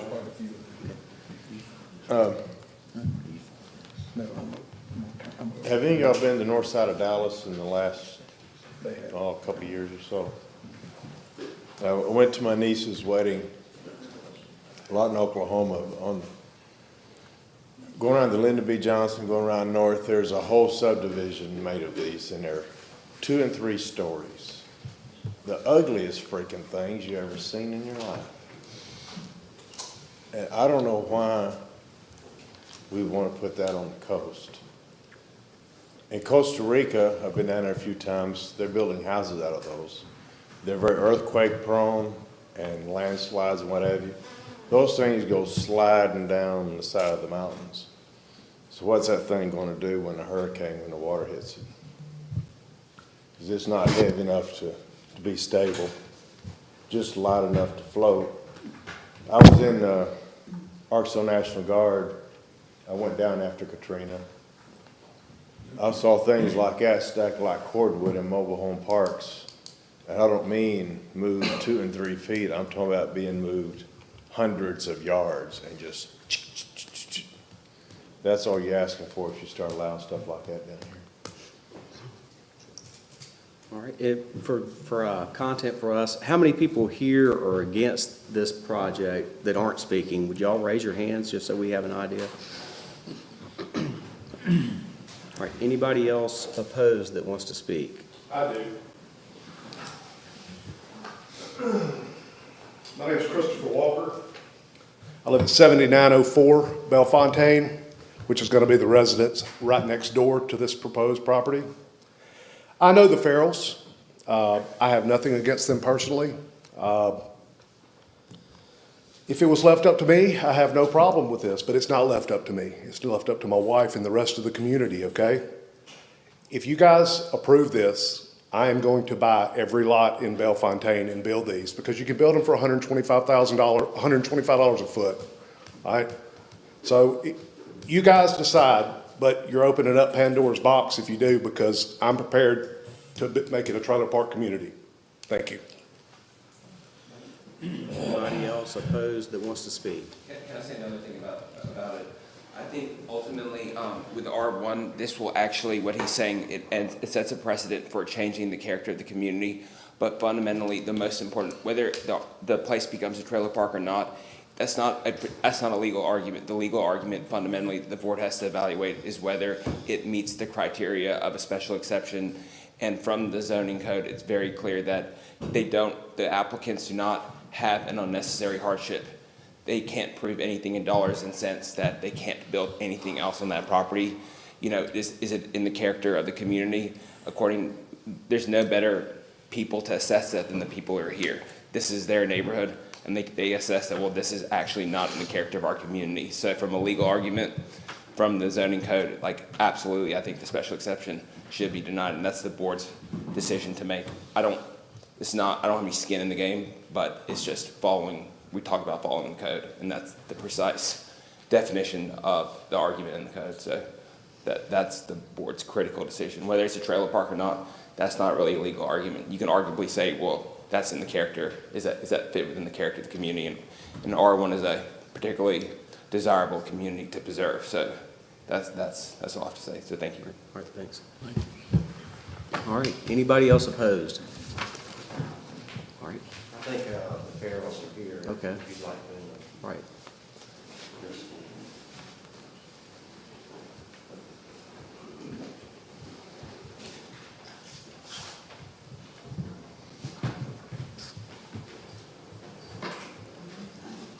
Good morning. We have some handouts on paper to give to you. And pardon my shaky voice, I'm not good at public speaking. It is a phobia of mine, so bear with me here. Listen to, in the Planning Commission and here we have a lot of passion around this. So I want to begin with the end in mind. We are really here because this is modular. This is not a trailer, it's not a manufactured home, it's modular. It means that the basis, the foundation of this home is built out of a container. We've been researching container homes for over 20 years. We're fascinated with it. They're innovative. But the best thing about it, the things that we found most appealing about it, especially building in this coastal environment, they're built for container ships. They withstand 180 mile per hour winds. If you anchor them, they will withstand a Category 5 hurricane and an F3 or higher tornado. You can make the outside of these homes look like anything. There are many homes on Bellefontaine Beach that are just squares or rectangles. You have no idea if there's a container in there or not. And that is what we are going to do. You'll see a picture of a two-tone beach home on stilts. These are more common in other areas than here, of course. So we will not impact the aesthetics of the neighborhood. You will see a slide in there that has multiple pictures of that neighborhood. It's not a cookie cutter neighborhood. There's 3 round kit homes. There's a Tuscan villa. There's a home that was made out of Hurricane Katrina flotsam and jetsam for the longest time, and it's recently been painted blue and white. And that's fine. And the only issue here is it's modular. I can build on that lot with the exact same materials and we wouldn't be here today. The only issue is that it's modular. Now, if I had received what these neighbors received as a description, I would have been here too fighting it because it doesn't sound very good, the initial description that they got. And as far as the, excuse me, as far as the property values, well, we have 2.5 lots there. We have a vested interest in keeping things, aesthetically pleasing and of high value. And if you look down that street, if you've ever driven down it, there is building going on left and right. I put a picture of a house that's being built right now. It's the most industrial, kind of modern one there. But again, I think we will suit the aesthetics. As far as the value, I'm so happy that the gentleman mentioned Dallas. We were there recently and we went to the Highlands Park neighborhood, which is one of the most expensive neighborhoods in Dallas. They have multiple container homes mixed in with traditional homes. And you can see the picture of the one that I included. It explicitly shows like I'm a container. It didn't try to hide it. It even has the container numbers on the side. And if you go on Zillow and explore the values of homes in that neighborhood, they are not going down, they are only going up. So, real estate, as most of us know, is location, location, location. And with all the new building and stuff going on our street and the mix of houses that are there that don't seem to be impacting anything, I don't think that our house will have any impact. To address some of the comments made by our future neighbors, someone said that we claim to own the lots next door. We never claimed that. I'm not sure where they got that information, but we have never claimed that. Also, we have never said that we're going to rent the house. We are going to live in the house. I included a page in there that explains our situation. We live in New Orleans and in Ocean Springs right now. I have a job with Chevron, and I am based out of Belle Chase, Louisiana. Okay? My husband here is a football coach and a teacher at St. Martin High School. We are renting a home in Ocean Springs. Instead of renting that home, we would rather invest our money, in our retirement, in our future, and in our county. Also, there was some claims about a 25-year length of life. I will let our builder talk to that, but in my many, many years of research, that is untrue. They're very, economic to build, but they're also economic to maintain. So they have a long life. Have you all explored insurance quotes on this yet? Yes, we have USA insurance, and we will be covered. And USAA doesn't say anything about this will withstand a hurricane or this will? No, these are hurricane-proof practically. USAA does not cover wind. Yeah, Right. we would have to go, Right. we'd have to go in the wind pool Okay. for that. But that, we were in the wind pool the last time we lived down here in St. Andrews.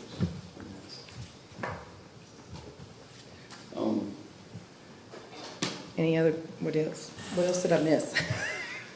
I think there's a lot of fear in the community because this is new.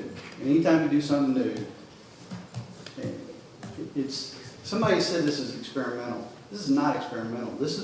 They've been building container homes for decades. Right? They're very well built. They're built for, the conditions that we're going to be in. I would like for our builder, Frank. So I'd like to expand on that. They're built out of Corten steel. That's been part of my many years of research. It resists corrosions. They're resilient to salty water, intense winds, and harsh sunlight. So, I mean, it's designed for here. But granted, it won't be just a container. There's going to be more to it, as you can see. It's going to be cute. It's going to be nice. So, And what you're going to build, is it going to look like that or look like this? It's going to look more like this. This is just an example. This was a concept because we didn't, our builder was generous enough to say, look, let's don't invest a whole lot of money in design yet, right, and what we want. But we've been doing our own, and you can see a layout in there as well, a floor plan. What brought y'all to container home versus traditional? It's just, we've been researching what our future retirement beach house is going to be like. We wanted something that was different than stick built, to be honest with you. I've looked at, the concrete blocks, ICF stuff, panels, SIP panels, and concrete. Yeah. So just through our research, and then these are going up all over the place, all over the country. They've even got HGTV programs about container homes. And like I said, I can understand some of the fear where they might think this is like a trailer. I've heard the term manufactured housing. That's a trailer. This is not a trailer. It's not a manufactured house. And again, we can make it look make it look like any other house on that neighborhood. And in contrast to that, if we were building a stick-built house, it could look like crap. It could look like a shack, and we wouldn't be here. Give that some thought. It does. Nobody else has had to come before here, and they can build whatever they want, as you can see on the varied pictures that I included. So, Chris wants to buy up every lot and put these on it. I'm like, great. We're in a great neighborhood. It's going to be modern, sleek, and it's going to be hurricane-proof. But in contrast to that, he could also go buy up every lot and put a shack on it. A 600 square foot A 600 square foot shack that does not go with the aesthetics of the neighborhood. And I don't think anybody here could oppose that, right? Because we're not violating a zoning ordinance. I would like for Frank to speak on our behalf to give you some details about the wind load and all that with the house. I'm Frank Willem. I live at 7 Old Oak Lane in Gulfport, Mississippi. Let me give you a little bit of background. My partners and I built a company called Triton Systems into the largest ATM manufacturer in the U.S., 5th largest in the world, and $100 million in sales. And then we sold that. I've been infatuated with the idea of container homes for a number of reasons, for a number of years. They've been in New Zealand and Australia, places like Texas. In Austin, there's a $1 million container home. California, which has some of the most rigorous housing and property-related ordinances, is very receptive to container-based homes, and they're in Oregon and other places. The reason that I've invested about $2 million, and we bought a 32-acre piece of land we built our facility on, And the reason I did that is to be able to do it right. All our plans have been developed and are stamped by a Mississippi professional engineer. There's a program in 43 states, Mississippi included, for container-based modular homes. And it took us about 2 years to qualify for that. But basically, they reviewed our plans, and then we had to have a third-party inspection company and review our plans. And then they review each unit at 4 different places at 4 different times during the construction of them. The reason that, some of the reasons that we got involved in this is because you can build these at a very low cost per square foot. Earlier, somebody mentioned $125, and that is possible. But most of the ones that we've been involved with are people like the Farrells that want to do something quite a bit nicer than that. And you can trick them out as high as you want to go. That particular unit is our sales office. It's a 2-container home, and we built that to be able to demonstrate what you can do. And as she said, you can clad them with anything you like. The 25 years gets battered around a lot as far as a lifetime. That's the lifetime, a design lifetime of a container. They exist, as you are well aware, in a very harsh offshore environment where they're doused on a regular basis with salt water. And then they receive very rough treatment in ports, unloading and reloading them. They get banged around. Corten steel is also the steel. You're familiar with these bridges that are kind of a rust color. They're not painted. They're built out of Corten steel. Their design life is 100 years. So I maintain, with reasonable maintenance, you should easily get 2 or 3 times the design life of the containers, given the fact that they're in a very benign environment compared to what they're designed for. As far as value, there's a 2-container home that was built about 2 years ago in Waveland. It's in fairly nondescript area, nothing fancy, no water access or anything like that. It's 640 square feet. It recently went on the market for $270,000 and sold. I'm told it sold for around $250,000. If you run the numbers out, that's like $400 a square foot, and had the effect of actually lifting the property values in that area on a per square foot basis. The containers are designed for 160 miles an hour, and one of the reasons I think they want them is that I can pretty well assure you, if we have another Katrina, and the flood tide aside, that tends to float any house out. But as far as the wind, it'll be one of the few ones standing there. They're that tough. Every container we use is a one-trip container. They're built in Asia, they're loaded with cargo, they're shipped over and unloaded, and then they sell them because of our trade imbalance. And those are the containers we use. They're ideally suited for this area. And as I said earlier, there's 2 main reasons we got into this market. One is to address the fact that housing is getting priced out of range of many people. The second thing is we need robust housing in our area so we don't end up with a place like Bellefontaine or Eagle Point that's completely wiped out after a Katrina. Now, again, if you have a 25-foot storm surge, all bets are off. But I can tell you that this is designed for 160 miles an hour wind, because that's what we had to meet as far as the state was concerned in Gulfport, for example, and most areas along the coast. My feeling is it would probably withstand a fair bit more than that. If there are any questions, I'll be happy to answer them.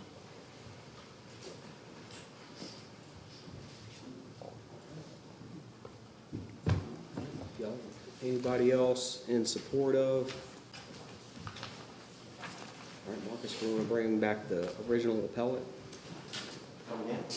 We want to bring back the original person that filed the appeal. Ms. Adams, you're welcome to do that if you'd like to speak with her.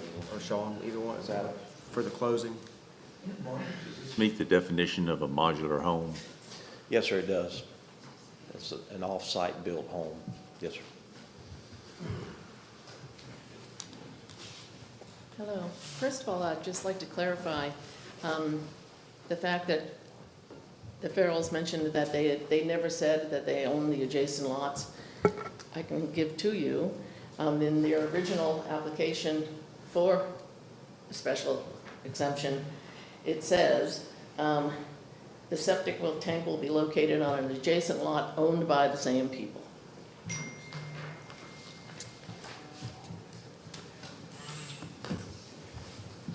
Gentlemen, Sean Lowery again from Bellefontaine Drive. I'd just like to say that the special exception application specifically referred to this structure as a modular home. It is not permitted in the zoning ordinance, and we simply ask you to please support us and support consistency in our construction on our street and support the Jackson County zoning ordinance, which is very thorough and very fair. Thank you very much. Any questions? Can I reference what the Jackson County? No, it's only the appellant at this point. That's over. All right. Well,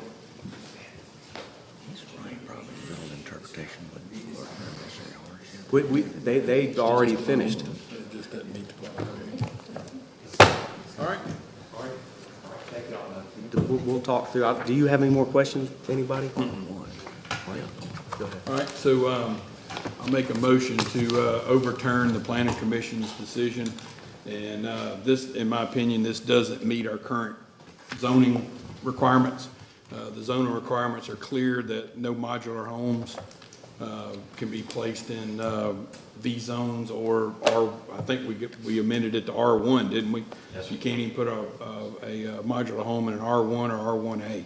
So, so therefore, I believe the planning commission failed in their approval of this. So that's my motion. All right, so we've got a motion to overturn the planning commission by And deny the special exception. By Mr. Bosarge. I'll second. Any discussion? All in favor? Aye. Motion carries. So we are at 10:45? Yeah. Dylan Campbell, John. Campbell, John.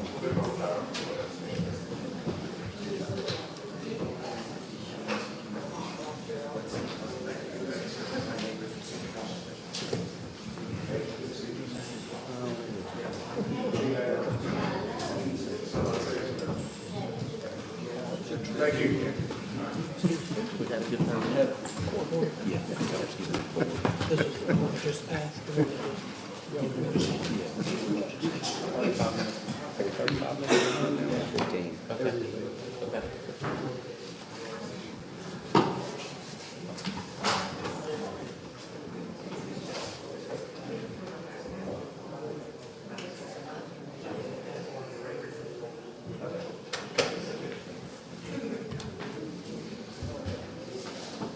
Okay, next item we have is a special exception.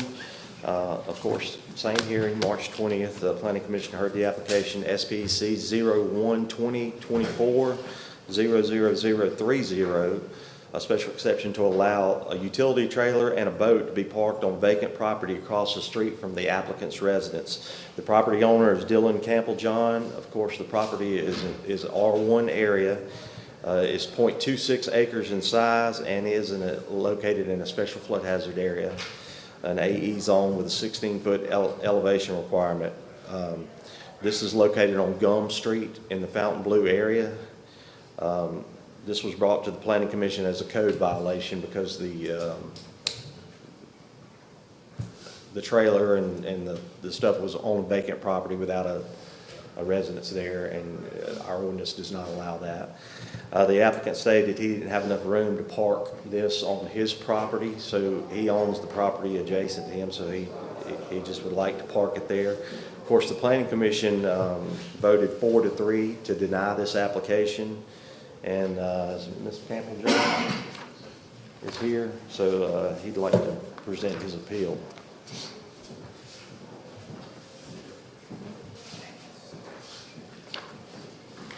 Hey, I'm Dylan Campbell-John, 1105 Gum Street, Ocean Springs, Mississippi, 39564. As he said, I'm wanting to park a utility trailer and a boat. When I bought the land, I had a buddy that was going through a moving issue. So 2 of those boats and the camper that's there was his, and that was long before I knew that that was even rules or zoning issues at all. As soon as I got the letter and all the information that I cannot park there, I had him remove everything off the lot, and the only thing that I have is just a 30-foot gooseneck that I use occasionally and a boat that I need to park there. I can park at my front yard, however, it's just, to me, it looks way trashier. I live literally right across the street, and I didn't know that the road dividing it doesn't mean that it's not actually my residence there. Yes, sir. I had one too that I turned in, but they said that it was new. I couldn't turn the pictures in on the appeal. Yes, sir. Show where you live there. Yes, sir. This right here is my house. There's another one here and here. So I bought this land right here just to simply park on it. So my gooseneck literally will take up this whole front yard, and then I have 3 vehicles in a driveway and a boat on the side. So I just thought it'd be way more appealing to have it over there. I've got a 50-foot culvert with gravel, and I literally keep a gooseneck trailer and a boat back there is all that I'm asking to keep. I don't have pallets, I don't have trash, I don't have log, I don't have anything on my property. I keep it cut and keep it nice and clean.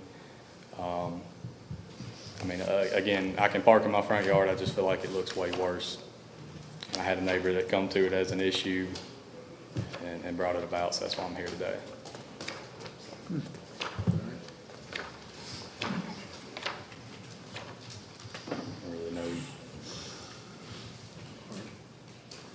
You don't have any hookups or anything like that on that property, so you're just basically parking it and storing it? Yes, sir. Okay. Yeah, I mean, I don't have broke down vehicles or anything on blocks. It's stuff that I use almost day to day. But no, so there's no power, no water, no nothing like that. And I wasn't aware of this issue when I bought the land either. Have you talked to your neighbors? Yes, sir. My neighbor's got a little bit of drinking problem. She had an argument with me one night over a fence on my property, and this is how it all come about. She actually apologized. She even wrote a letter addressed to me that I turned in, but I was told I can't turn it in on an appeal. But she wrote a letter apologizing, saying that, you know, she takes it back, but of course, you know. In other words, yes, we made up and they have no problems. In the process here, had someone that was upset about something not turned you in, and now they don't care? Now they're not worried about it anymore? So she says, yeah. Okay. She's been nice as could be, has no issues, but she started this whole can of worms, and now here I am. Well, speaking of cans of worms. Yes, sir. If you open this one up, it'll blow up in them lots, because we probably have at least a dozen cases, Marcus, just like this, to where people have parked. One yard looks like a junkyard, okay? Yes. And we're on them to clean it up. So once you start this, it never stops. So we have to stop it now in these appeals and planning commission stuff. So yes, it just, you know, I don't know what to tell you other than build you a barn dominium over there, and as long as it's got a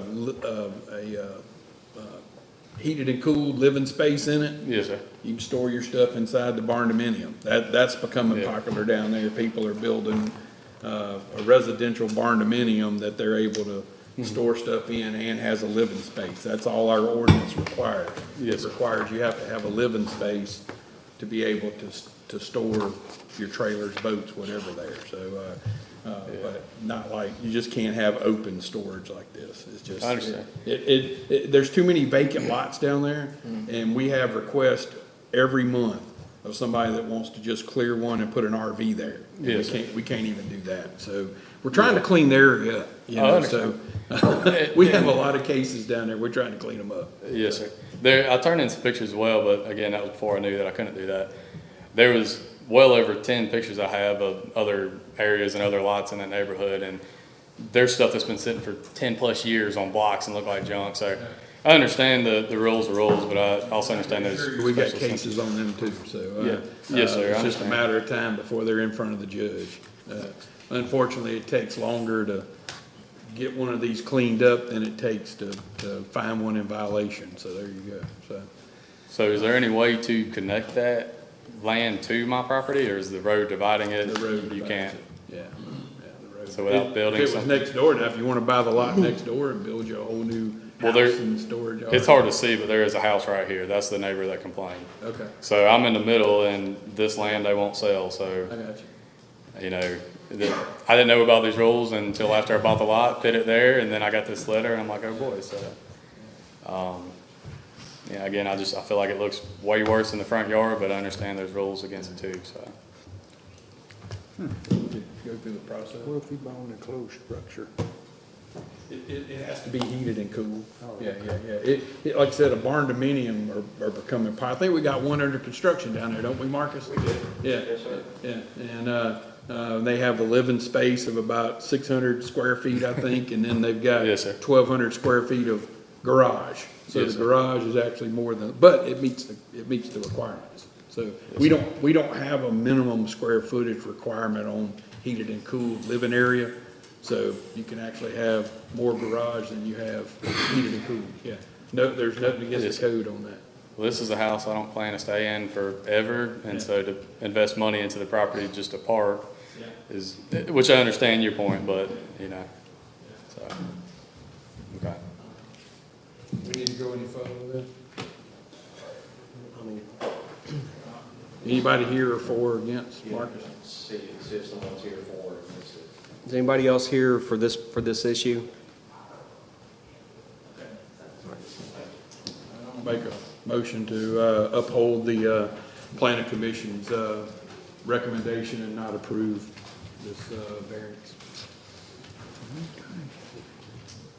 Got a motion by Mr. Bossarge, I'm seconding this. I want to help him out. second by Mr. Cumbest. Any more discussion? All in favor? Aye. All right. Is that it for my area? Thank God. I know that's a tough one there. Okay.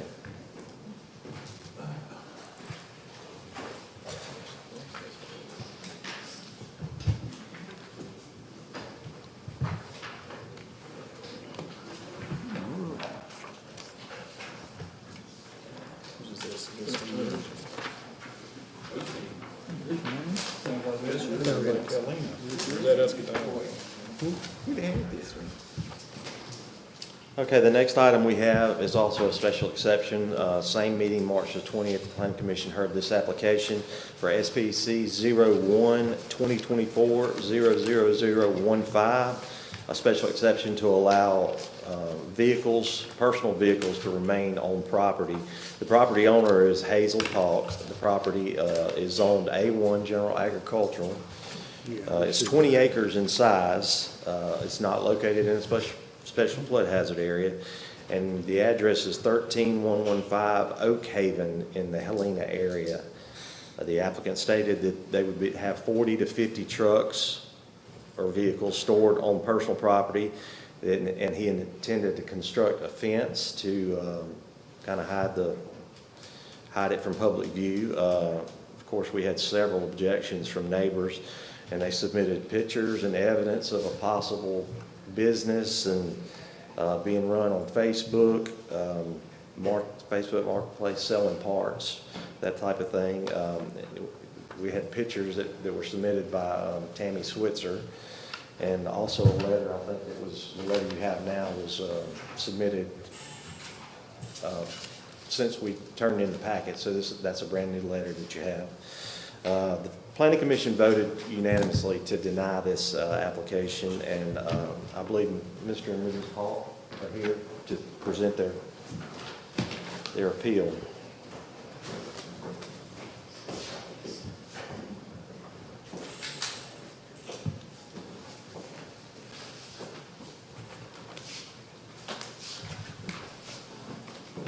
Justin Paul with Oak Haven Drive. I'm Hazel Hall. I'm a left talk. All right, the vehicles, yes, I've acquired some vehicles over time. I've got 8 kids. I've built 2 vehicles for my parents, actually 3 vehicles. I've built a couple vehicles for myself. I was selling a few of the parts to accommodate some of the expenses from the vehicles I was building. I just built 2 for my 16-year-old children. I'm good with not selling any parts from this residence. I'm fine with that. But I would like to be able to keep my vehicles. Like I said, since I was a kid, I've always messed with go-karts, dirt bikes, four-wheelers. It's just been a hobby, and it's grown. I've actually, when my first kids started getting go-karts, four-wheelers, I rebuilt go-karts for them. And like I said, I've started doing it with trucks as well. They had the EPA come out. I've got the EPA report here where there was no signs, where my neighbors was actually claiming that I was dumping oil and making up a whole bunch of lies as far as what was being done on the property. And I've got that report if y'all would like to see that report. They was also claiming I'm burying batteries. You sell batteries and make money off batteries. I'm not gonna go bury no batteries on no property. I mean, that's just bald-faced lies. A couple neighbors also claims that they can see my property from their homes, which is very inaccurate. Like I said, I've got plenty of pictures here showing where my property is located. I'm at the dead end of a road. I've actually come in, cleared property to develop a driveway. I've ditched it on both sides of my driveway. Let's see, I've ditched it all out. Like I said, I've started building a privacy fence. I plan to continue with the privacy fence. Like I said, the privacy fence blocks out everything. There's one neighbor that can actually see me, which is Avery Coudron, and I haven't finished the construction of that fence. I have the material on the trailer to do so. And he's actually coming. I've actually given him parts for his vehicles to help him along the way. So they was also claiming that I'm tearing up the driveway. I've got pictures of my driveway that I've actually done and ditched because I've started from my property out, working out towards theirs. Well, when it rains, it washes the driveway. I'm not tearing the trucks. I'm not tearing the driveway up with my trucks. It's improper drainage. Like I said, I've talked to a guy about coming and ditching it to get it to where it can drain, to where the road's not getting messed up. But like I said, it's not getting messed up for my vehicles coming in and out.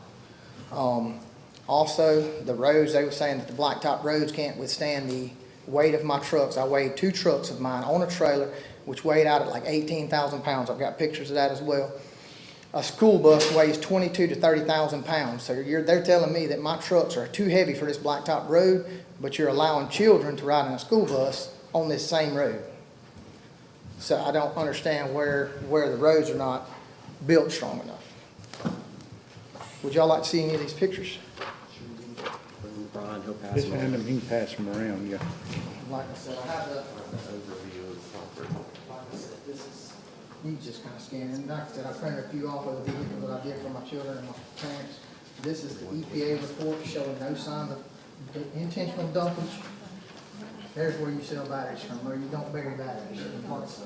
Where's he at? The blue? This property here is his, yeah. And you can show them which way your driveway comes in.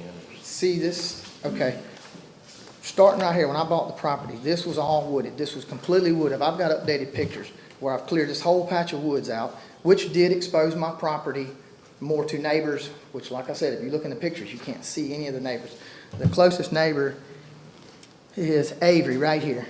I've started a fence from this point all the way to about right here is where my privacy fence is. I've got another 240 foot that'll bring me down to here, which will completely block him out from anything that's on my property. Okay, I cleared these woods out right here. I ditched it down both sides. My driveway has 1 load of rocks on it, but the water drains off of the property. When I went in there, it was a mud hole. It was a mess. Couldn't get to the property. And they're talking about property values. If I was to have my property reappraised now from the condition it was in, my value would be higher. I'm also building a $500,000+ home on that property that I've already got a permit for, had a slab did for, and like I said, I've got pictures of the house that I'm building. So as far as trying to hurt anybody's property value, I'm not trying to do that. And like I said, I'm good with not selling any parts or anything from this residence. I just would like to keep my vehicles out here. The area in blue, is that your property? Yes, sir, that's my property. Okay, so that area right there. Right. Did you clear that, or did somebody, was that already cleared when you bought it? This was already cleared. All this was cleared. I cleared. Yeah, it's a right of. Yeah, that's power line. Yeah, It's a power line right that's a there. power line easement, and, but there's wetlands right there. Where at? You can tell. Back in the back? Yeah, Yeah. I mean, This is all low back here. yeah, that's Yeah, what, every bit of wetlands this is low there. back That's wet. Yeah, And then actually up above here, it drops off. Right here, it drops off. They also said, which there's pictures in that EPA report, they was claiming that I was dumping motor oil into this drainage ditch. There's no signs of residue or anything from where they are claiming that I was doing all this. Okay, so this is what I had cleared for the driveway, which is a 50-foot right-of-way easement across Avery Coudron's property. Like I said, which he has access to as well, Avery does. But then the driveway from this point all the way down is junk, it's crap. If you look at them pictures, like I said, it's improper drainage is what it is. The road literally washes out in areas, and it's like speed bumps going down through there.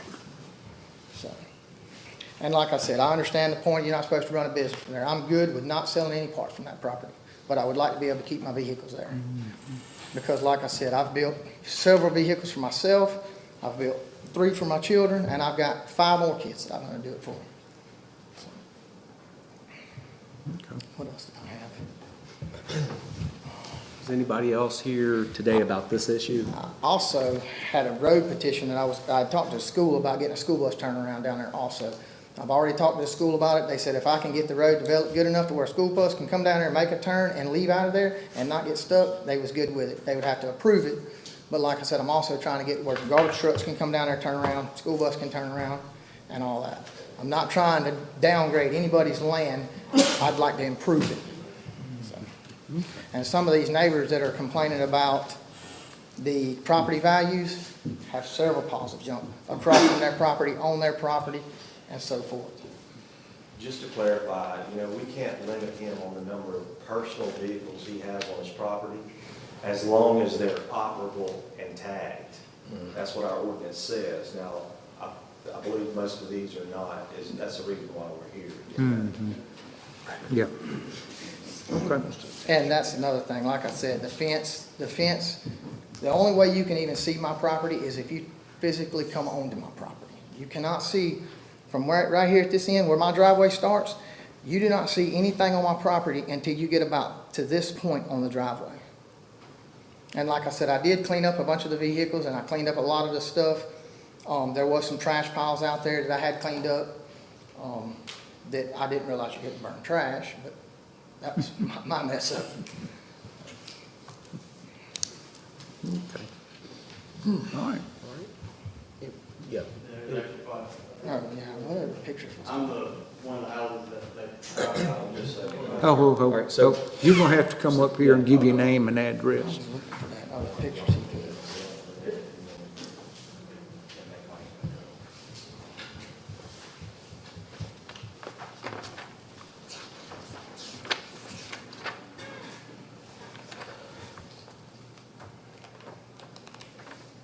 Yeah, see, there's my fence here. And this vehicle here was moved. All those were moved. And I've got pictures on there also from from their driveway looking towards my property of what you can see and what you can't see.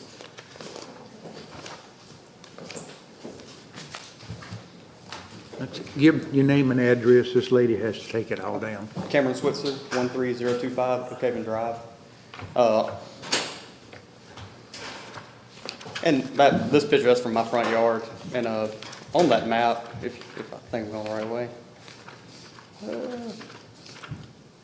I have 1 acre broke out for my house, and then I have the other part that goes on the power line. So if I go out to the power line area, I have, I got property out there. I walk around. I got a bunch of dogs. We go out there. Yeah. And if I go out to that power line, when you look down the power line, there's a pile of trucks. Looks like a scrap yard. And the only reason I'm really worried is there is pictures in here. There were people we've seen slipping on the property. We've had issues in the past with people trespassing. These people at night they had bags over their shoe. When you have something like that as a target for thieves or something, the catalytic converters and all would be the theft target. Plus, if y'all would let this go through, there's an older gentleman who has the large block here. He has over 100 acres. If this goes through, will someone else be able to buy that, and then will they be able to put some type of scrap yard or something out there? And that's the main concern, is that type of stuff. The right-of-way he's talking about, the road, I maintain the right-of-way as best I can. When I built my house, I did put rocks and everything on it, trying to build it back up. But I mean, the amount of traffic, it is a lot harder for me to keep up. I have a tractor. I pull it out with a land plane as best I can, but I can only do it so often. I work full time, and I can't get out there every day to pull it. And it's crushed concrete, a lot of it is, and it tears up those blades on that thing. So I'm always having to replace them. I haven't had to pull it as much as I've had since all the extra traffic going in and out.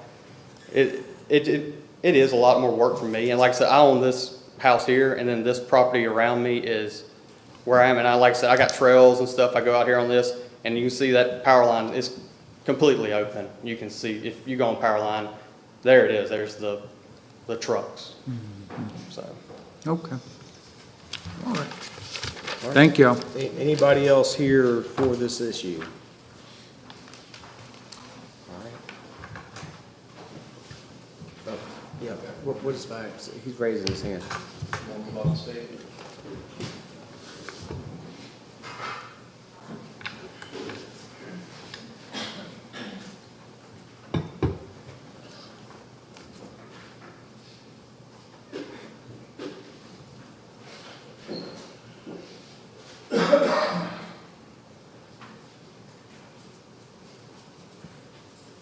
Good morning, y'all. My name is Robert Hall, and everybody calls him by Joe Hall, and I live on the corner of Mater Herd and Oak Haven Drive, where all the traffic comes in and goes around the other way and stuff. And I would like to show y'all some pictures, if you can bring it up here. Sure. Just start at that end, he'll hand them around. Right. Oh, okay. Okay. None is,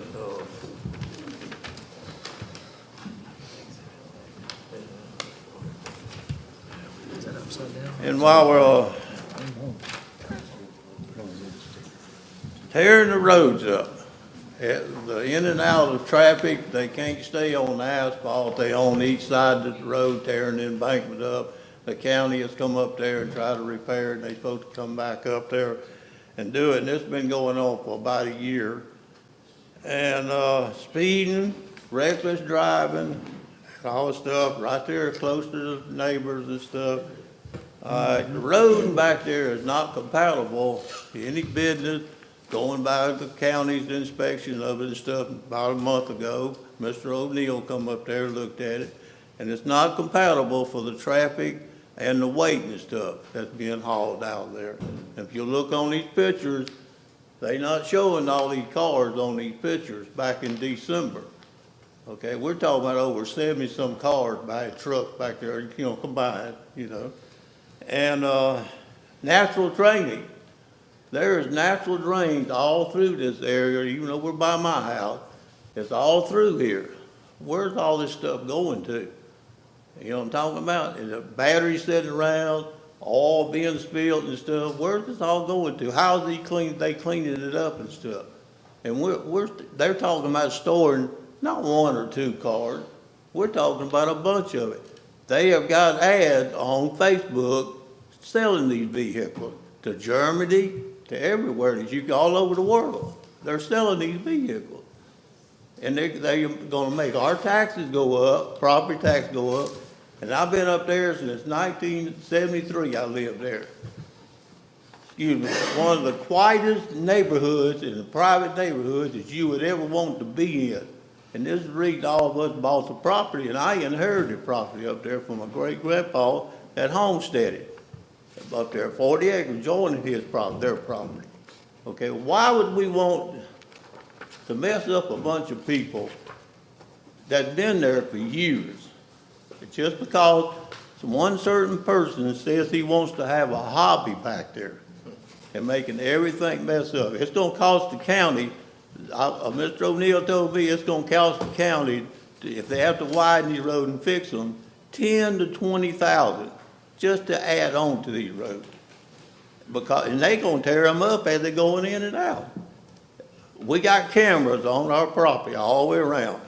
We've only seen 6, 7 vehicles go back in there.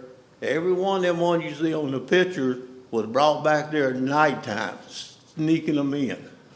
Because they had problems on Caraway Road doing the same thing, and they had to move out of there. So I hope and pray that y'all look for the neighbors and help us out, and I appreciate it. Thank you. Thank you. Anyone else? Have anything else for the They have a right to rebuttal, don't they? Yeah, they can come back and do the closing it up. Jimmy wants that picture for him. Justin Paul. Okay, like he was talking about the roads, there again, on Oak Haven Drive is improper drainage.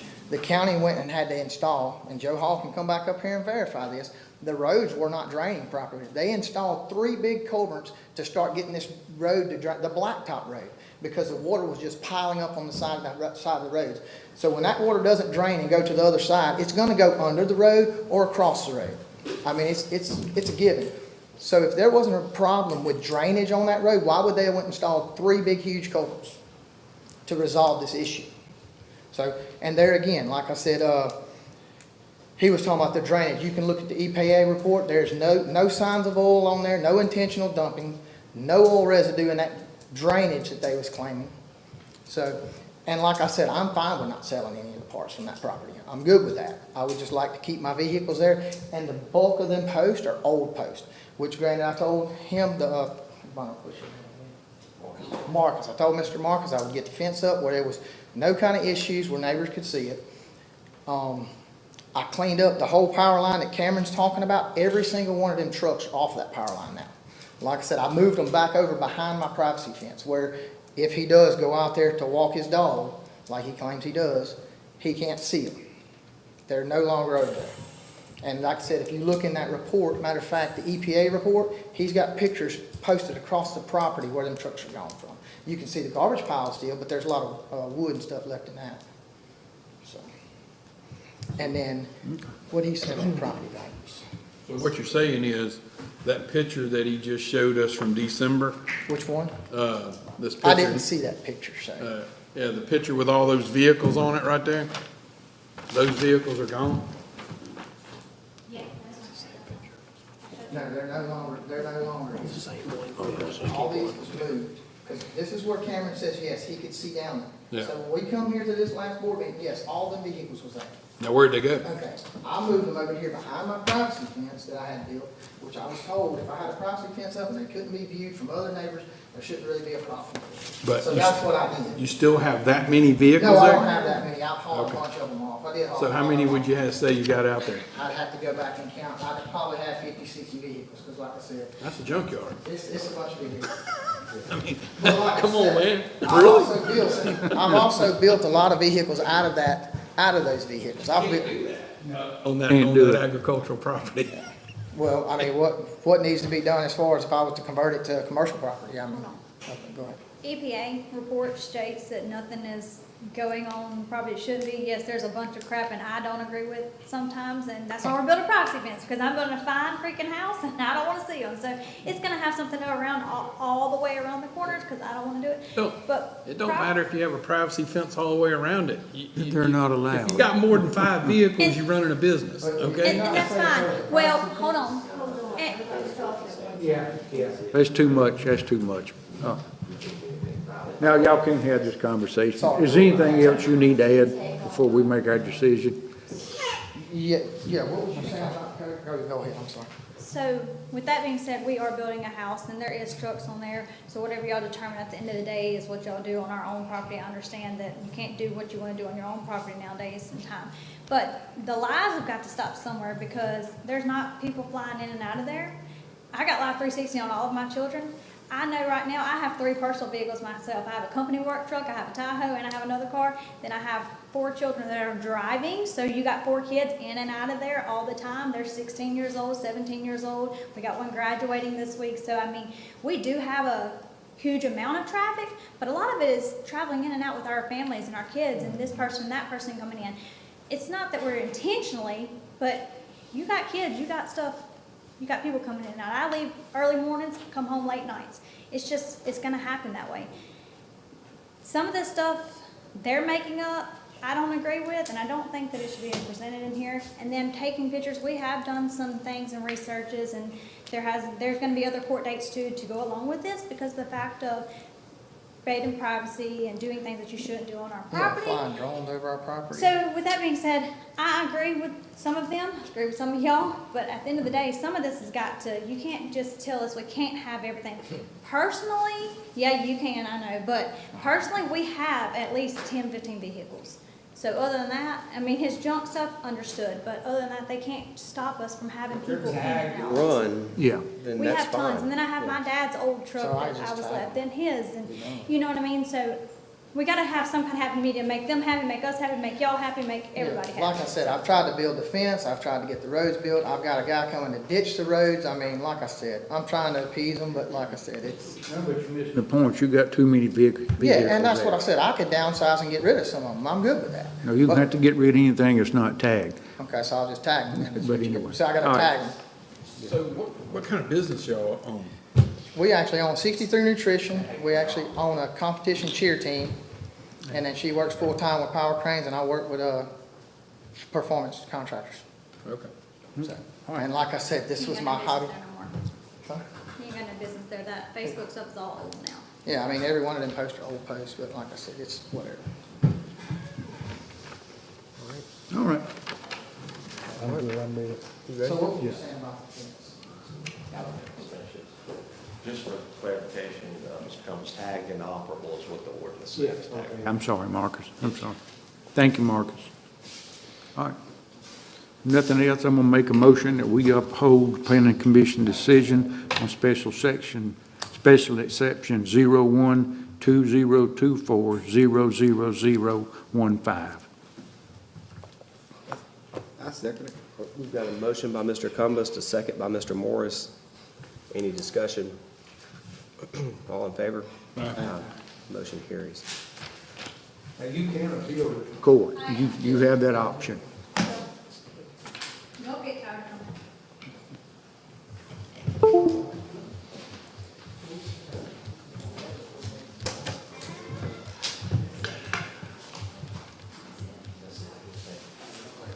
Thank y'all.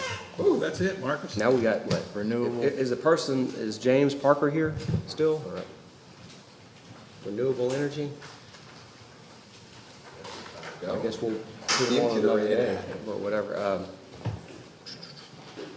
That brings us down to state and federal updates. Manning is here to Okay. give that for us today.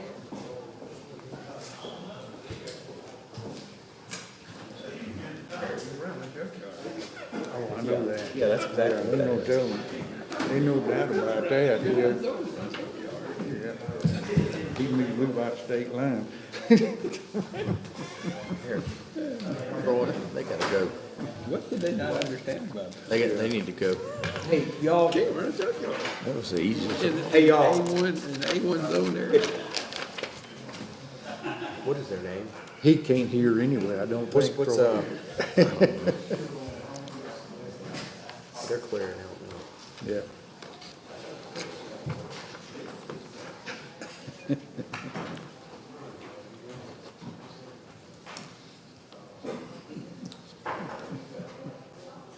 I don't think none of them could hear. No, I don't think you can. Oh. All right. Good morning, everybody. Thank you for having me. I wanted to come and do a quick recap of the 2024 legislative session. I passed out a list of the projects that were funded in Jackson County and in your cities. Now, to be clear, these are not things that we all worked on. Your cities were up there working, other entities were up there working, but that's just for your awareness what was funded this year. As you can see, quite a few projects and priorities. What we were focused on the whole session was the Compass Bridge project and trying to make up the shortfall. We made it a priority for your delegation. Your delegation was all over it all session long. We had a bunch of different paths and ideas of how to get there that they worked with us on. Ultimately, they worked with MDOT and is going to be stepping in and helping fund that whole gap. So that project is going to get done, and we were very happy to see that result. In addition, we worked on 2 local and private bills for you, both of which have been signed by the governor, one allowing donations to the Home of Grace, Mary C. O'Keefe, Audubon United Way, and Lighthouse Academy, the other for LaPointe Krebs. And again, both of those were passed and signed into law.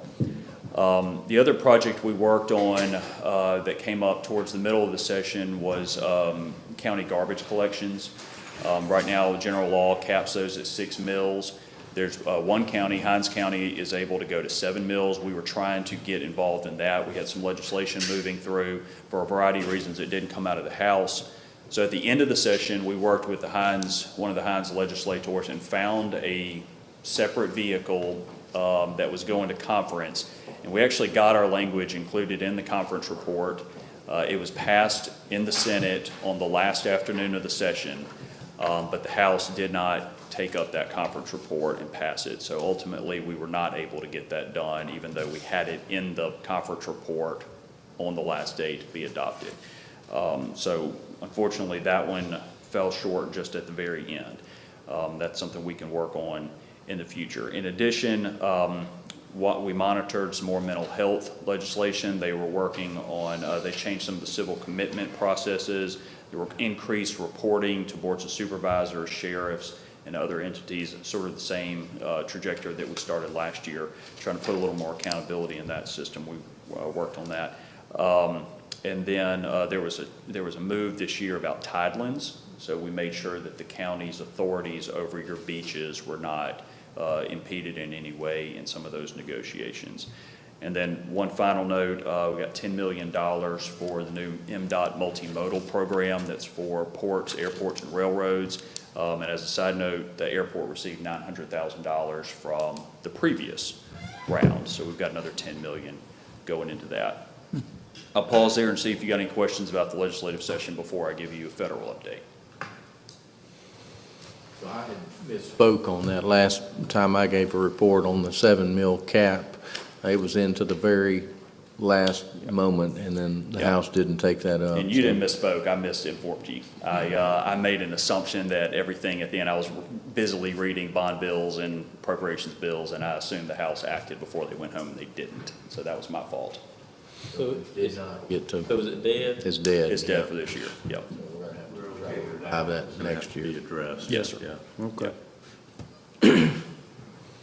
Apparently, we did get the money for the bridge? Yes, sir. Okay. Yep. Because I saw where it's being, where we approved it on the agenda. Yes, sir. Okay, good. Thank you, sir. Did they change the bidding and quote from 5,000 to 10,000? I know I read somewhere that was being talked about at one point.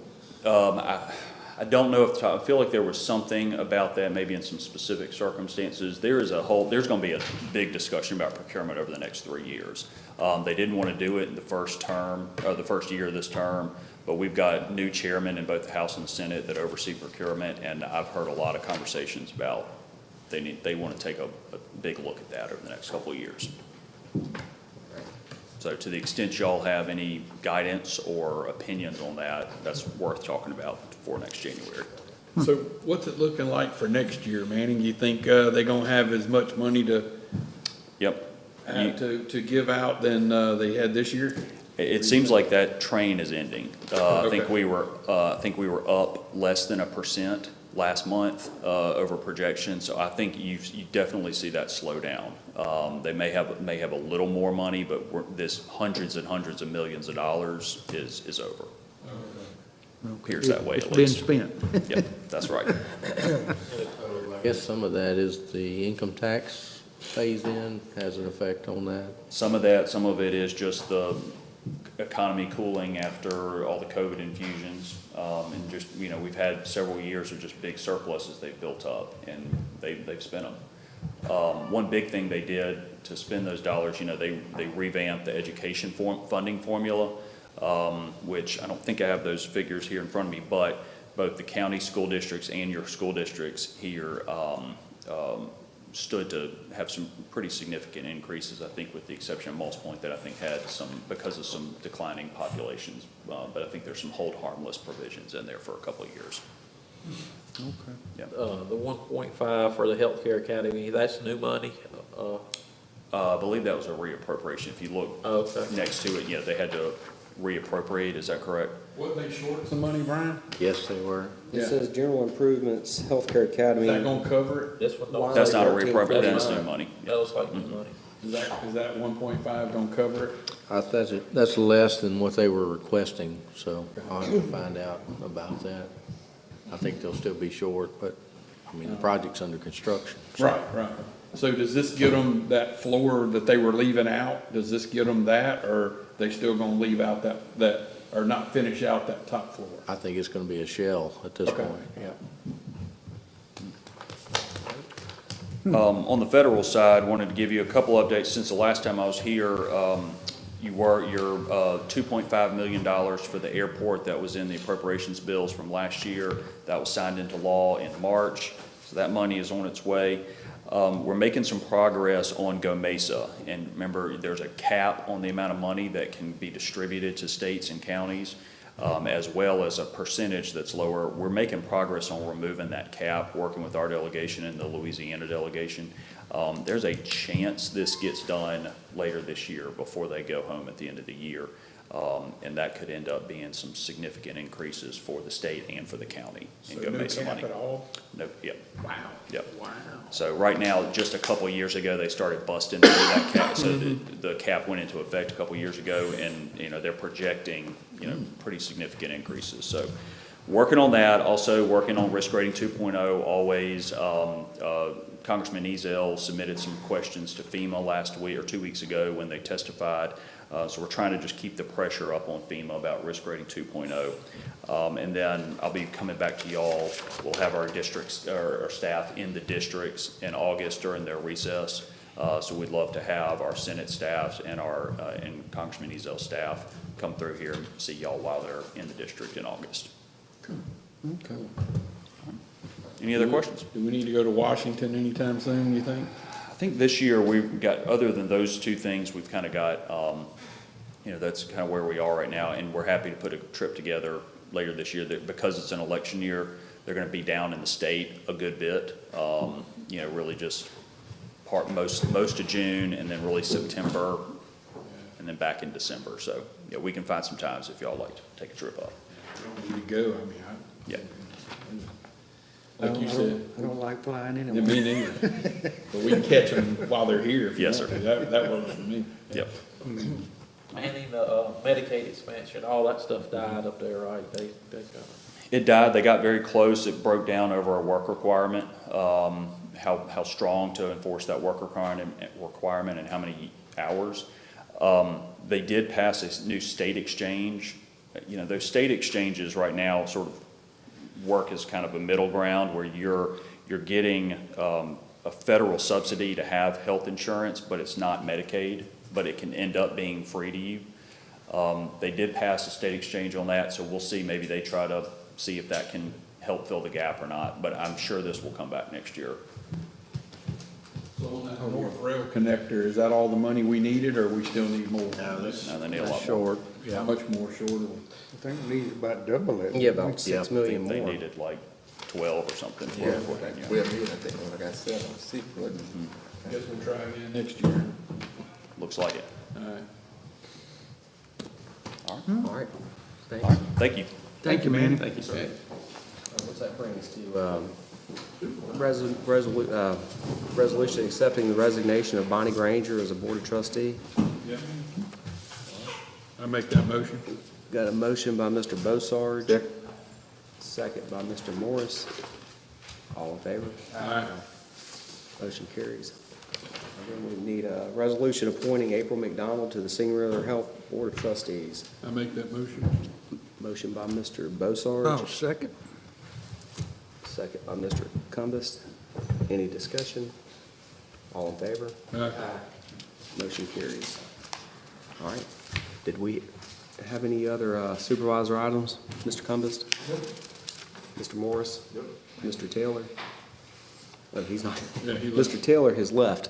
We didn't, whenever he exited the meeting, I didn't actually announce that. I failed to do that. I don't have anything. Mr. Bossarge? No.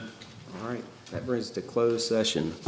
Do we have a list of items so we can read them off to see if we have sufficient evidence for an executive session? There's two things. One is pending litigation, the opioid cases. I wanted to give a brief update on that. And then Mr. Fulton has Singing River Health System strategic business discussions. All right. I make a motion, we go into closed session. You got a motion by Mr. Cumbest. Second by Mr. Morris. All in favor? Aye. Motion carries. I make a motion to go to bed. Yeah, I gotta go. Randy seconded.